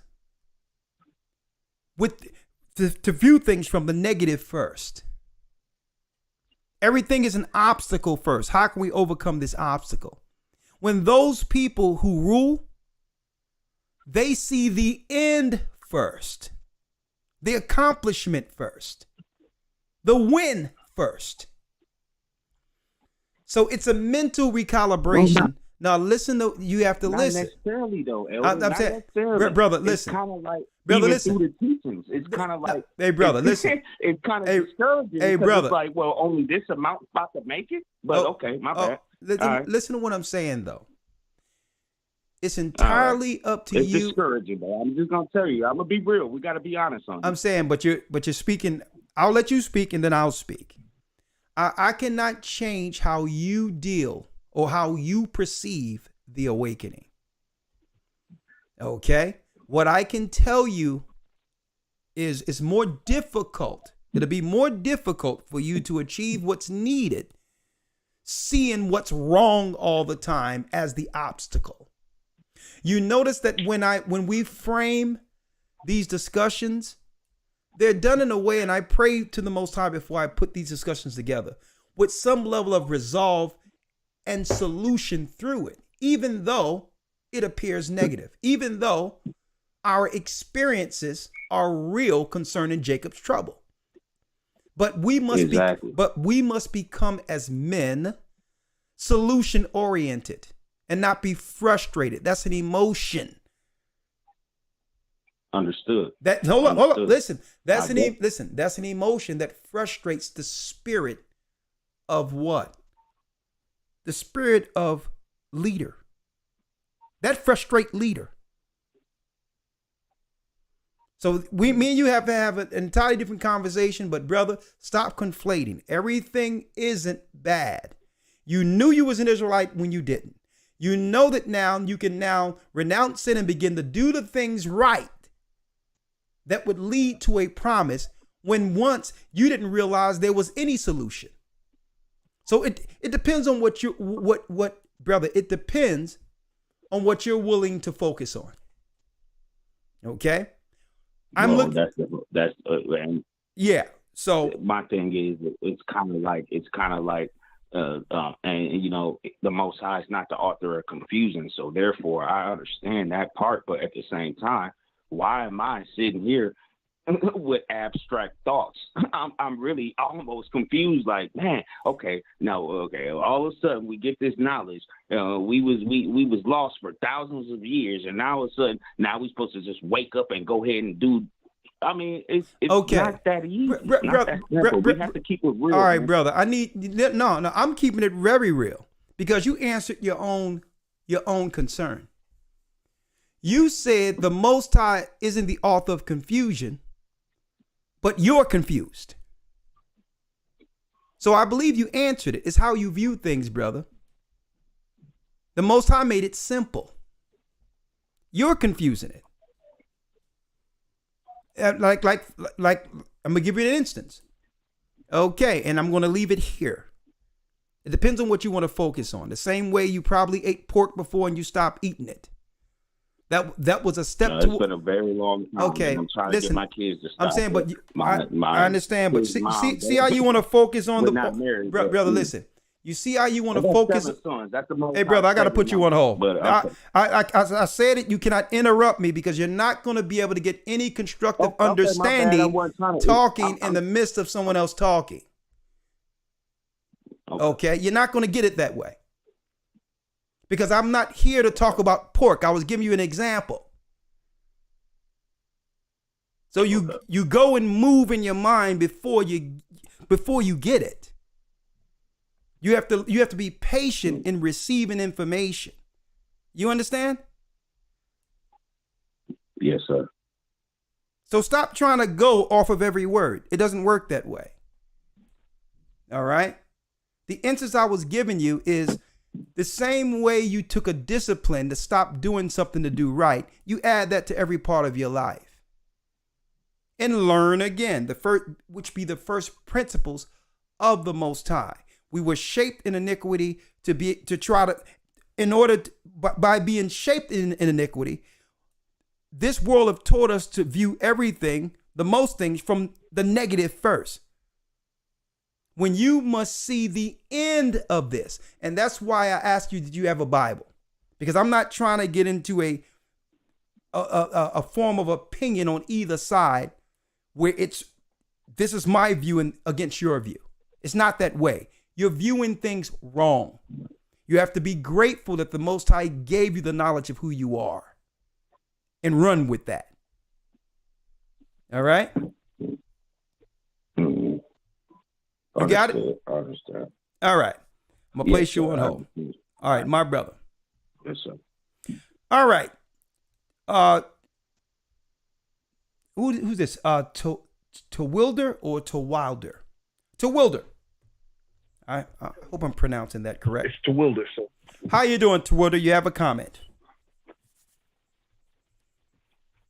Shalom. I'm gonna let my husband speak. Okay. Yes. Shalom. Okay. My husband is gonna speak. All praises, Elder. All praises to the Most High. I thank you for the opportunity. Tonight's lesson was fantastic, or the topic at hand was very meaningful. I just have a comment. I'd like to be able to baptize the family in the GOCC South Raleigh Church, if at all possible. Attempts to contact him has failed, so I'm hoping that someone can put me in touch with him so we can get connected to the body. Okay. Let's see here. Where do you reside again? I'm sorry. North Carolina, sir. Eastern North Carolina. Oh, North Carolina. Okay, that's no problem. I'll have Elder Al call you. All right. Is that good? Thank you. You're welcome. Are you in the academy?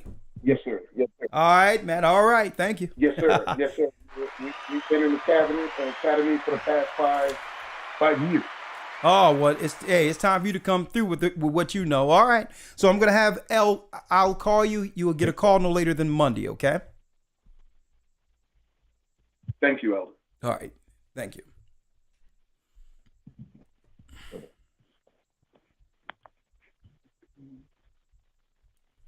Now, real quick, I want to say something to the brother. I wasn't allowed to be able to talk because it was, you know what I mean, before I can get out the point, there was, he wanted to express what was in his heart.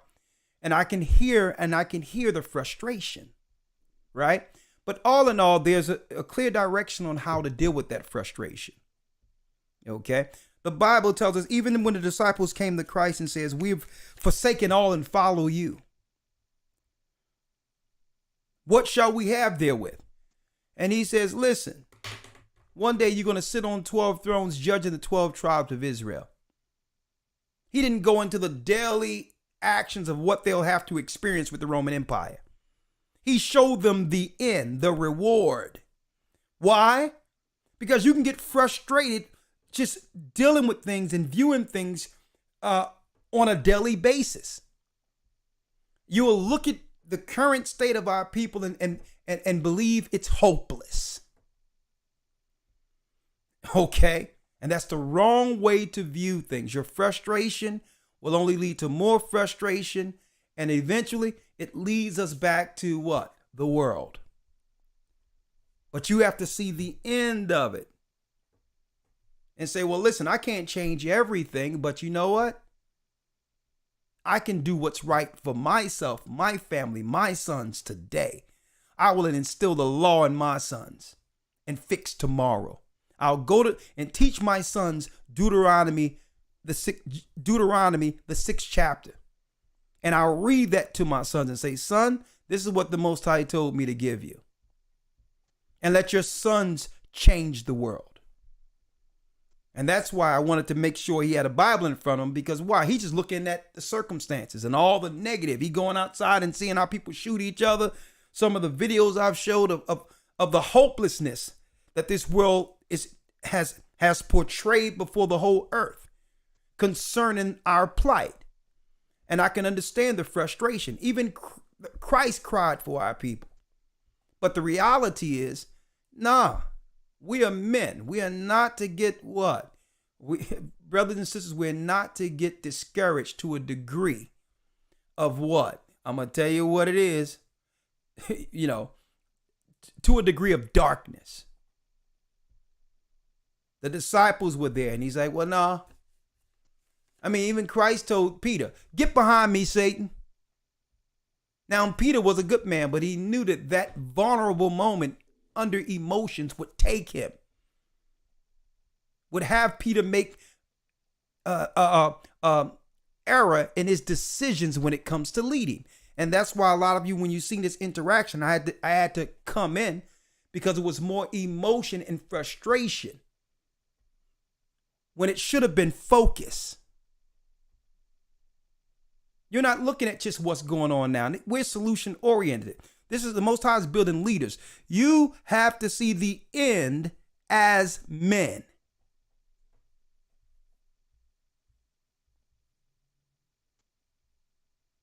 The end of this. Not get frustrated into the dailies, okay? 404 area code. Hello? Shalom. How you doing, Tracy? Hello? We got a few more. Hi, pretty good. Your area and the question. Atlanta. I have two questions, if you don't mind. The first one is, I've been here for a while, and I've bounced from church to church, and it's, my soul didn't fit right in a lot of them, so I pretty much stopped going. And now I wanted to get baptized so bad to where I filled my garden tub up and baptized myself. I submerged my whole body up under. It was funny, but I really would like to get baptized. Okay. But I didn't want to get baptized from somebody I felt the spirit wasn't right. So my first question is there a church here in Atlanta that I can go to? Absolutely. The brother called in earlier who was celebrating his baptism. Yeah. So is there a name to it, a location somewhere? Well, this is what I can do, Tracy. I can give your number to Baruch, who's the leader there, and he'll call you. Okay. All right. Okay. And, there you go. And then my second question is, if you speak the word, you speak the truth. Yeah. And you hurt people's feelings, and they want to tell you that's why Jesus died for our sins. Sometimes I hurt feelings without. I'm not mean. I don't, and I'm not a person that goes around quoting stuff. But when I do talk about it, I sometimes hurt people's feelings to the point where it seems like there's something holding them so tightly into not wanting to believe, or maybe they believe but they're not ready yet. Hold up, it seems like I hurt their feelings. Just to give me an example of what you're talking about, an instance, an example of you saying something that hurt someone's feelings.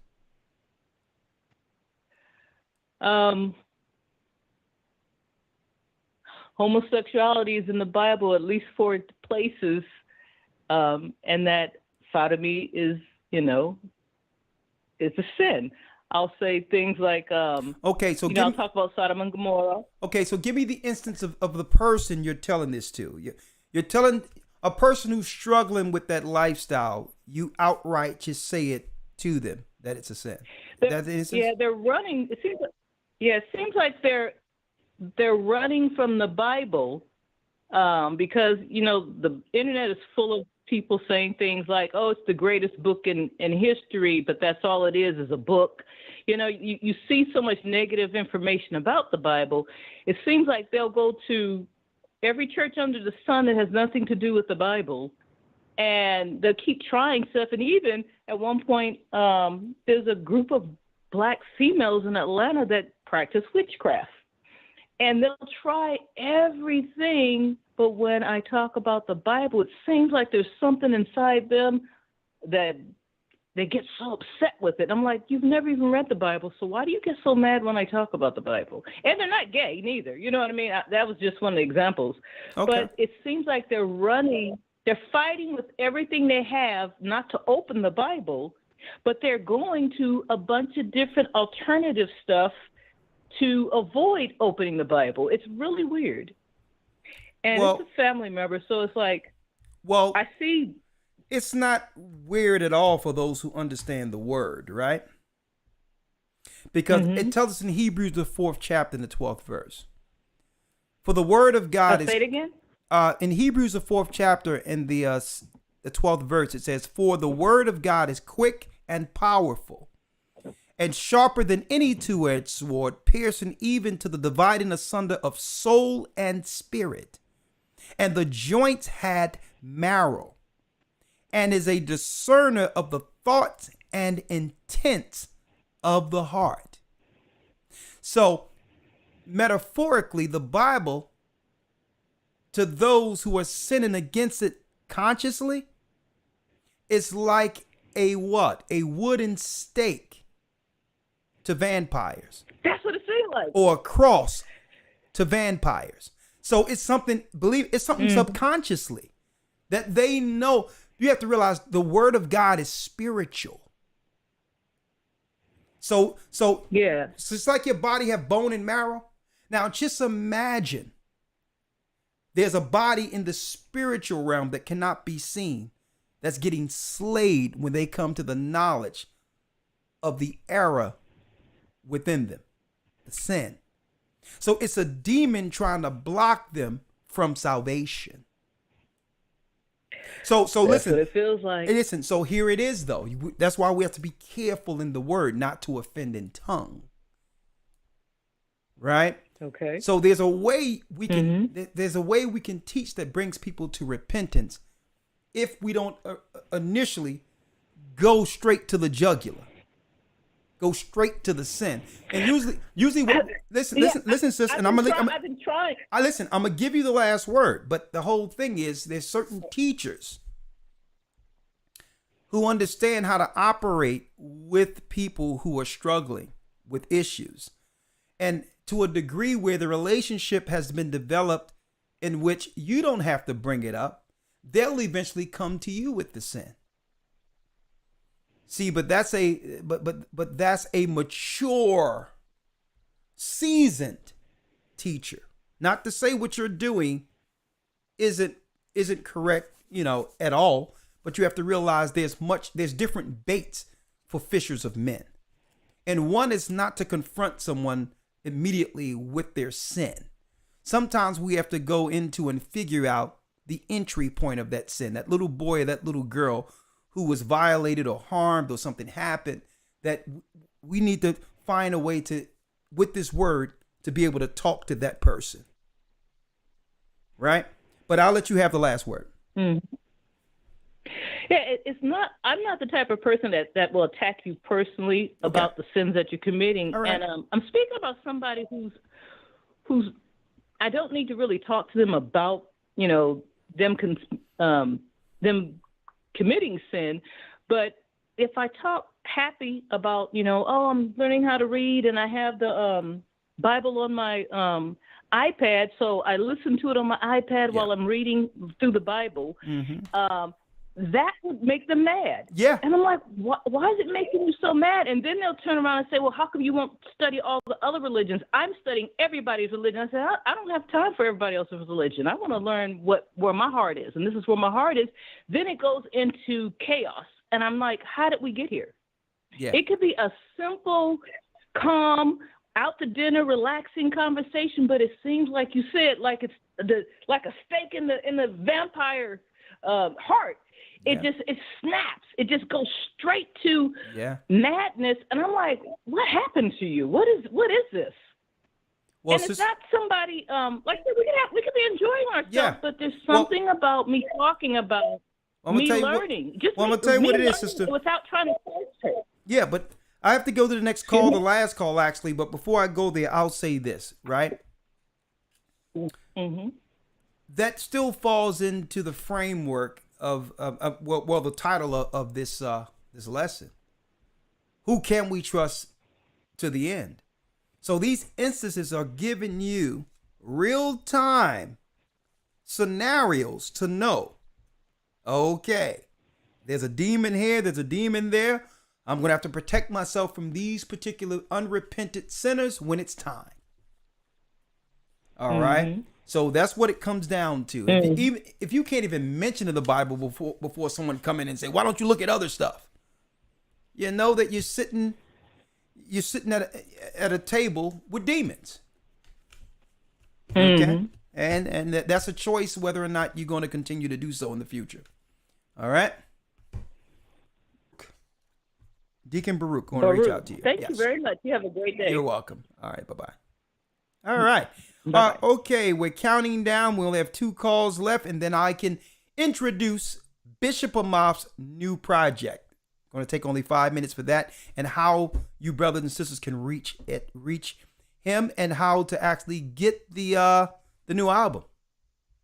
I've heard, I listened to it, and it's immaculate. It's immaculate. All right, let's see. I'm gonna pull it up here so you all can see that. All right, 920 area code. Let's go. 920. Last call for this evening before I introduce the song. The Remote Generation has a comment and question. The Remote Generation. That's an interesting title. Shalom, Elder. Shalom, the Remote Generation. Quickly, the name The Remote Generation is because of the book of Enoch, and it's talking about the last generation, all right, remote generation. So let's go. Give us your name. That's why that's I'm just joking. Give me your name.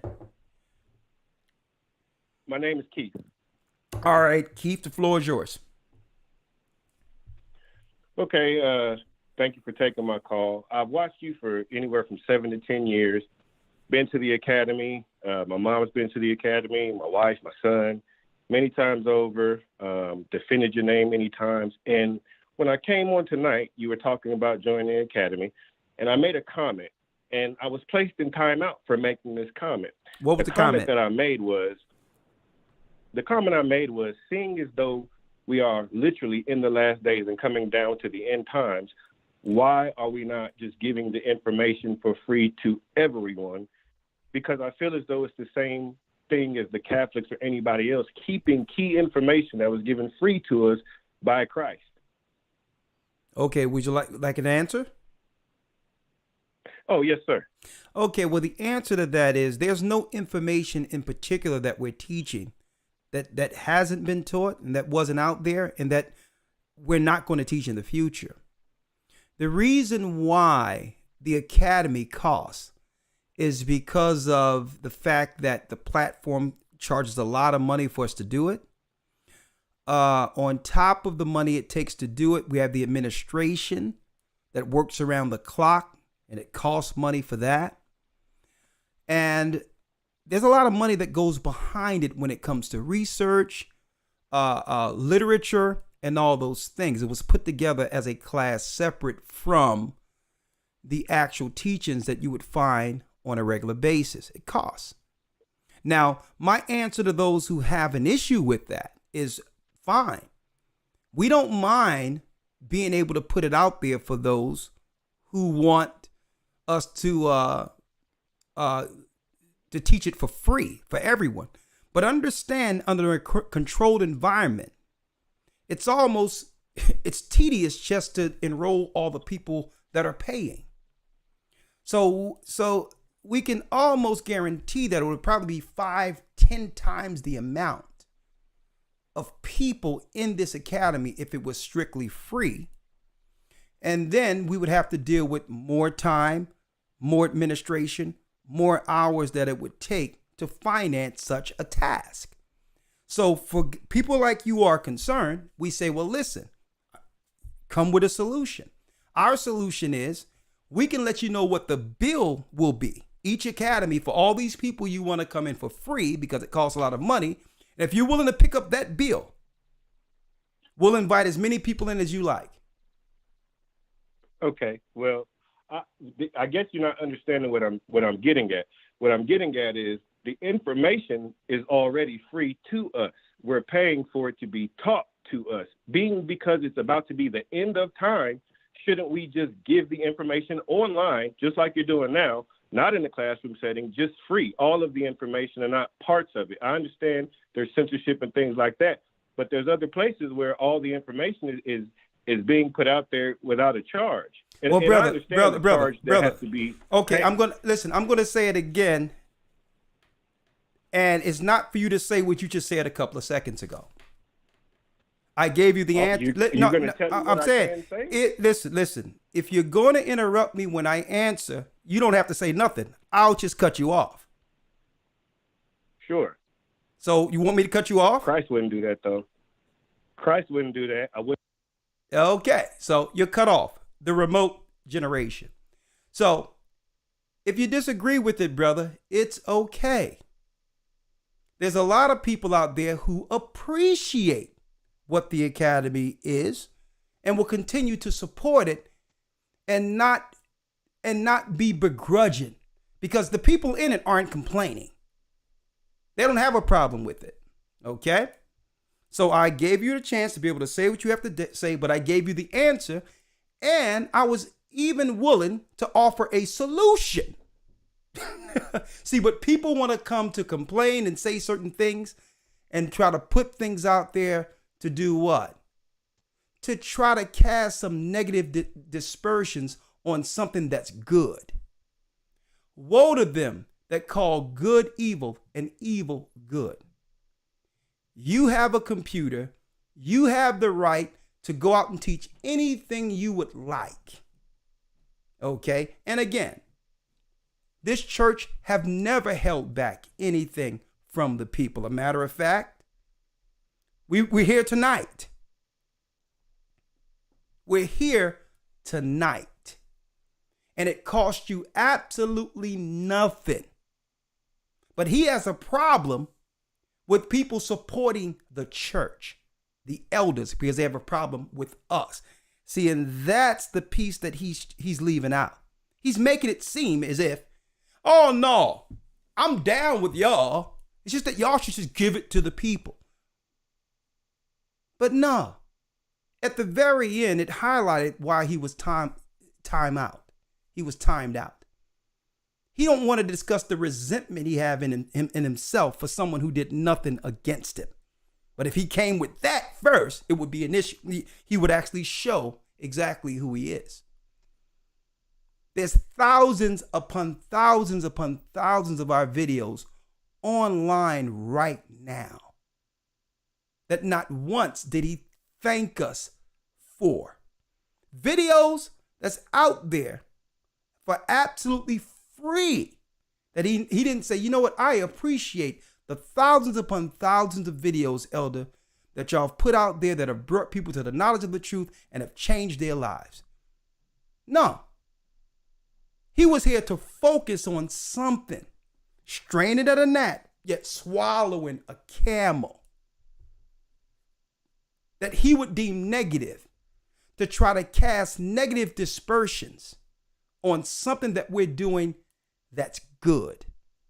Another thing about the Academy, if we allow all these people in, the Bible tells you, okay, where your treasures are, young man, your heart shall be also. People tend to appreciate and put more stock into things they pay for. They pay for.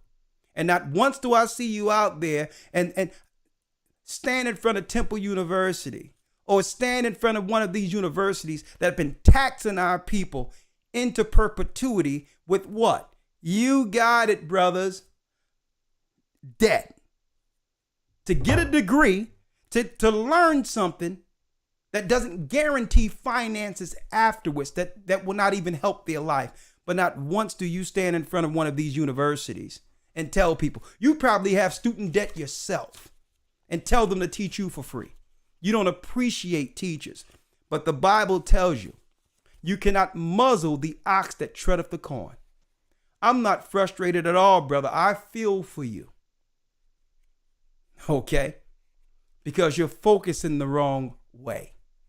No one out there. A matter of fact, brothers and sisters, based on this brother's call, I suggest you all join this academy. Because if anything, he highlighted how important it is to be in it tonight. He highlighted. He says, y'all need to get it. Yeah, but I say, well, okay. I don't mind if you're willing to foot the cost with the solution. Hey, and if you're willing to work around the clock yourself and bring some team in that can compensate and get all these other people who will come in for free, and you make sure all of these things are sent to these people without one person getting left out, you will become the administration king for all the people in the academy. You do that, and you know what? We'll do it. Okay? All right. Hey, including that, let me say this. Hey, put Elder the Lawyer. lessons, put the hours in the... Elder Lawyer. Yeah, let me... Bring your video sir. in. Bring your video in. Yes, sir. Yes, Get sir. your I'm here. camera. Okay, and Elder Lawyer has some advice for you also, because I don't think he's up 6:30 in the morning when we have to be there up 6:30 in the morning, right? Right. And also taking the time, the hours, the endless time, putting the lessons together, formulating the information, making sure things are up, all the things that go into answering people's questions. Those are all things people just see one side, as you're mentioning. They see one side of the academy, but don't realize what goes into it. And think that we just turn on the computer and there it is. You know, we just, you know, everything is just flowing effortlessly without any, you know, without any work behind it. There's a lot of work that goes into this academy. And I want to highlight this again. You mentioned this, you alluded to this earlier. We've been on this stream for almost 4 hours, speaking particularly about what? The end times. If the concern is about information being received in the end, this whole video has been about wisdom and exercising wisdom in the end. We hear almost every Wednesday speaking about information that is specific for guidance of how to operate in the end. And you know what? It don't cost a dime. We don't ask anyone a penny for any of the information that we're bringing forward. And we're here every Wednesday, 3.5, 4.5, sometimes 5 hours on these broadcasts. And again, it's all free information, all free wisdom. So, you know, people kill me with that, but nonetheless, you know, we know that there's always an ulterior issue that's not being addressed. Yeah. But I'll leave it there. Yeah, it's called the devil. Let me tell you something real quick, Elder Lawyer. Not once did he recognize that woman that it sounded like an elder woman who called in earlier and said, you know what? Tonight, everything cleared up for me. Now I can understand. It was like a weight was taken off of me this evening. And it connected all the dots. It made me be able to see and be able to use some wisdom to actually know how to correspond and operate with others after hearing this tonight. I heard all of that from the people who called in tonight. But what did he hear?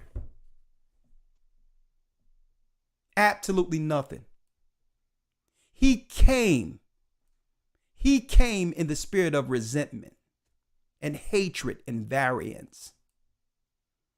And if your light be darkness, how great is that darkness? Brother, if you learn enough to be able to tell us exactly how to go about this, you have the gift and the power yourself to go do it. Why can't you do it for the people? Why are you putting that pressure on us? See? And that's what it tells you. Usually, the Spirit brings it out, what's really in a person. If your light be darkness, how great is that darkness? Who can we trust in the end? Someone who doesn't know how to build something, what it takes to have nothing and build to the point where we can actually do this. Comes at the finish line, at the end, to tell us how it should get done. Which is a shame. Okay? Right. Which is a shame. Okay? And then at the end of the day, You can look at all the products, including the pants that he probably have on or the shoes he purchased. Because why? And I don't make no bones about this brother, what he buys for his fashion, what he buy to put on or whatever. Because what? Where his treasure is, his heart is also. He buy these things because he values them. Okay? People have a choice. Now, I'm going to show you what would be wrong if we didn't have these streams, Elder Lawyer, like you seen tonight for 4 or 5 hours, or the Sabbath, or other platforms that we usually come on, and all these other things we do. If we totally prohibited all of our teachings and just told people the only way you will learn is to come into the academy. Okay? Right. And then he don't know the work that's getting done when the camera's off. Right? I don't think he was in that video where out of nowhere, that broadcast we had for 8 hours where people was appreciating the work of the church, where a brother called in a stranger I never knew and I forgot about, who stated, Elder Ricard Shiar, you probably don't remember me. I called one day and they was going to cremate my mother and you didn't even know me and sent finances to bury my mother. And you didn't even know me. I guess he's not in none of those because he's not listening with the righteous. He's not viewing this with the righteous eye. His eye is evil. And by him viewing things negative, his whole body's evil. Because if he was listening good, he would see how what we do for free has benefited people. Right. And I'm going to ask you, sir, that since you're still out there, when a brother called in that I didn't even know and said that he needed funeral money, and the only thing I told him I said, listen, he didn't say funeral money. He says they're going to cremate my mother. And I'm like, ain't nobody cremate nobody, brother. Where can I send the money? Didn't even know the brother. And I'm going to ask you, brother, if people don't support the work, how can we do things like that? How can we go and help people if our own people who learn the truth from us don't support it? And these are certain scenarios that we can talk about. And I'm talking about instances all over the place that we don't pat ourselves on the back. But we're not asking the world to do these things. When people come to us privately, we're there for them. Okay? So that's what's wrong with our people. Anytime there's something good for our people, you got guys like that running around. Straight haters who don't appreciate and don't understand the Bible says you cannot muzzle the ox that treadeth the corn. We organize something that's successful, that's helping people, and that's what he don't like. He don't like the fact that people value and appreciate us enough that they're willing to do what? They're willing to sacrifice some of what they earn to put into this ministry. And that's what he hates. And he wouldn't have a problem if it was him.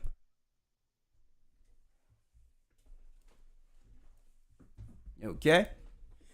Well, thank you, Elder Lawyer. And as a matter of fact, brother, if you would like, you can join the Hebrew and Bible Academy. You know how much it costs. And you have to be on your best behavior. We'll time you out in that too, okay? All right? Now, real quick, Elder Lawyer, there's a new album. A matter of fact, Hebrew and Bible Academy, historytimes.org. I need everyone here, if you haven't been in the academy, to enroll. historytimes.org. All right. And I need y'all to come on during the next session after May 22nd and let the brother know how the academy has enlightened your lives and some of the information that came out, how it really blessed your life. Let him know. All right. Now, in your chat right there, in your chat right there. It's Bishop Amath's new project. Okay, I need y'all to go there if y'all wish to support. Right, let me show this here. Right here. This is Bishop Amath's new project, where you can download the album. And I said I was going to play a little bit of it. Let's play a little bit of it.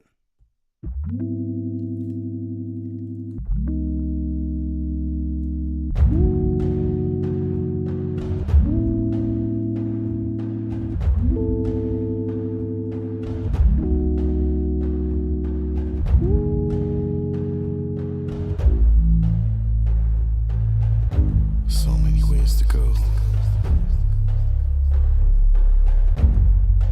Just hope I go right.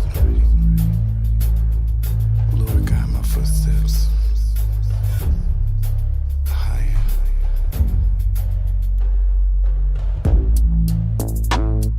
If I follow you in this moment, how will I know it is you? I'm crying out in this moment.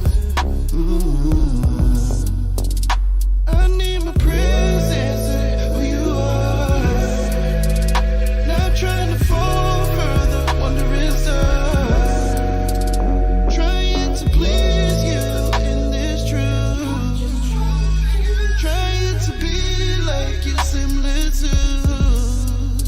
Just rock with me.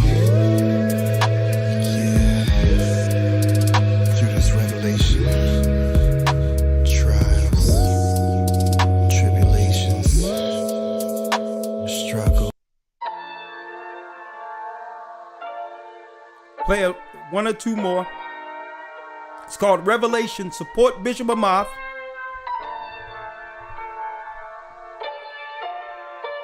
Support the project. We must prefer one another. You can have all of my love. A higher is true. Yes, I do.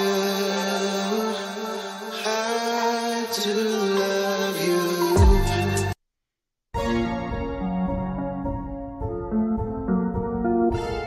Yeah.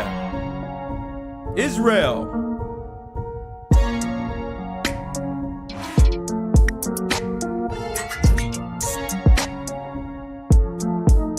Those 7 be creeping. They come around after dark. They don't be sleeping. Remember to protect your heart. They'll expose ya. If you mess around with the truth, they'll abuse ya and take your light into dark. Yeah. Mama told you that you better pray. Yeah. Daddy told you watch what you be thinking. Been around the block where all you go when judgment comes to you before you know it.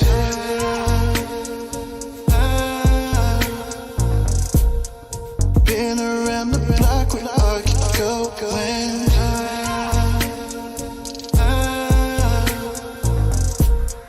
judgment comes to you before you know it. You're running out of time.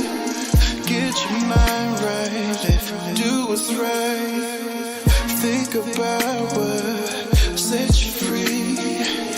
Where you gonna spend eternity?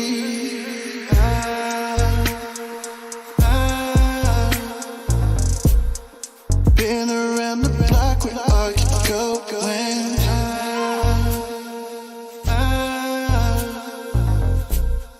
judgment comes to you before you know it.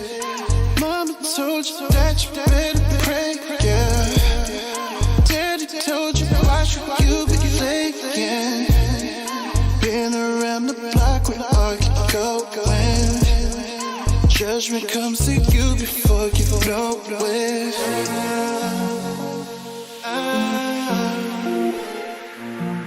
Been around the block where all before I keep going.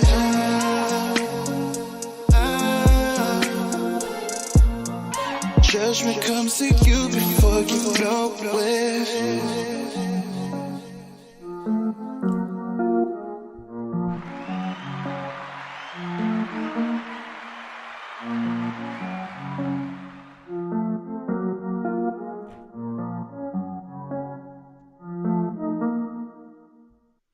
All right.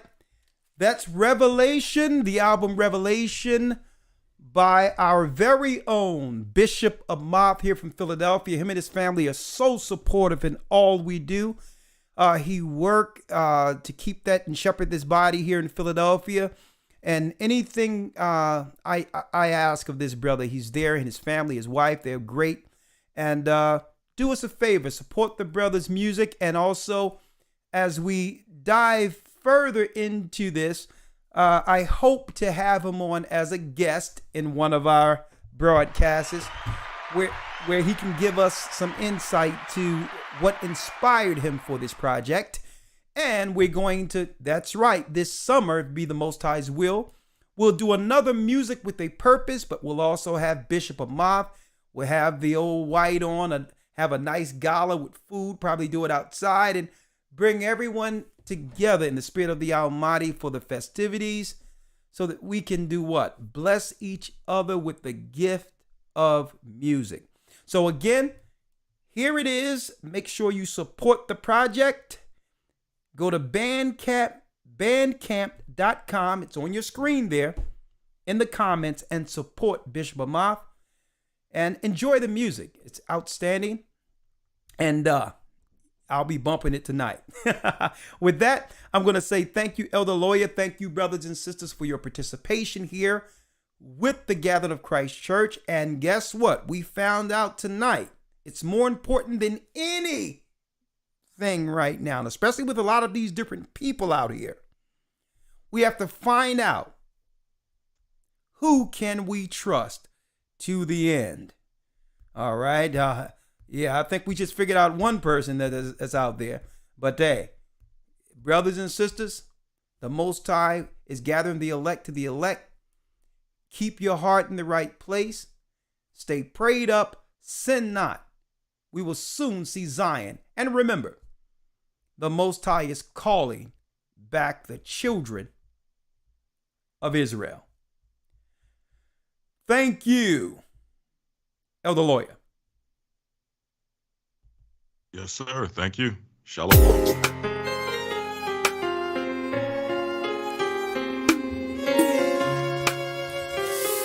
Good night. The East is where we're from. The 12 tribes of Israel. In 721 BC. The Assyrian king, he took us down, we fell. With a great escape, we went through the Euphrates. The Lord held the water still. To a land where no mankind dwelt, we went. The 12 tribes of Israel. That's who we be, Manasseh, the Cubans, Ephraim from Puerto Rico, and Valley from the Isles of Hawaii. The Lord is calling back Israel. Zebulon from Panama, Gad, the North American Indians, Simeon, the Dominicans. Our highest gathering Israel. The Arabs and Africans told us. At gunpoint. Together our wives and children then sold us. In the belly of these great ships we traveled in fear. By the rivers of Babylon we found our brothers here.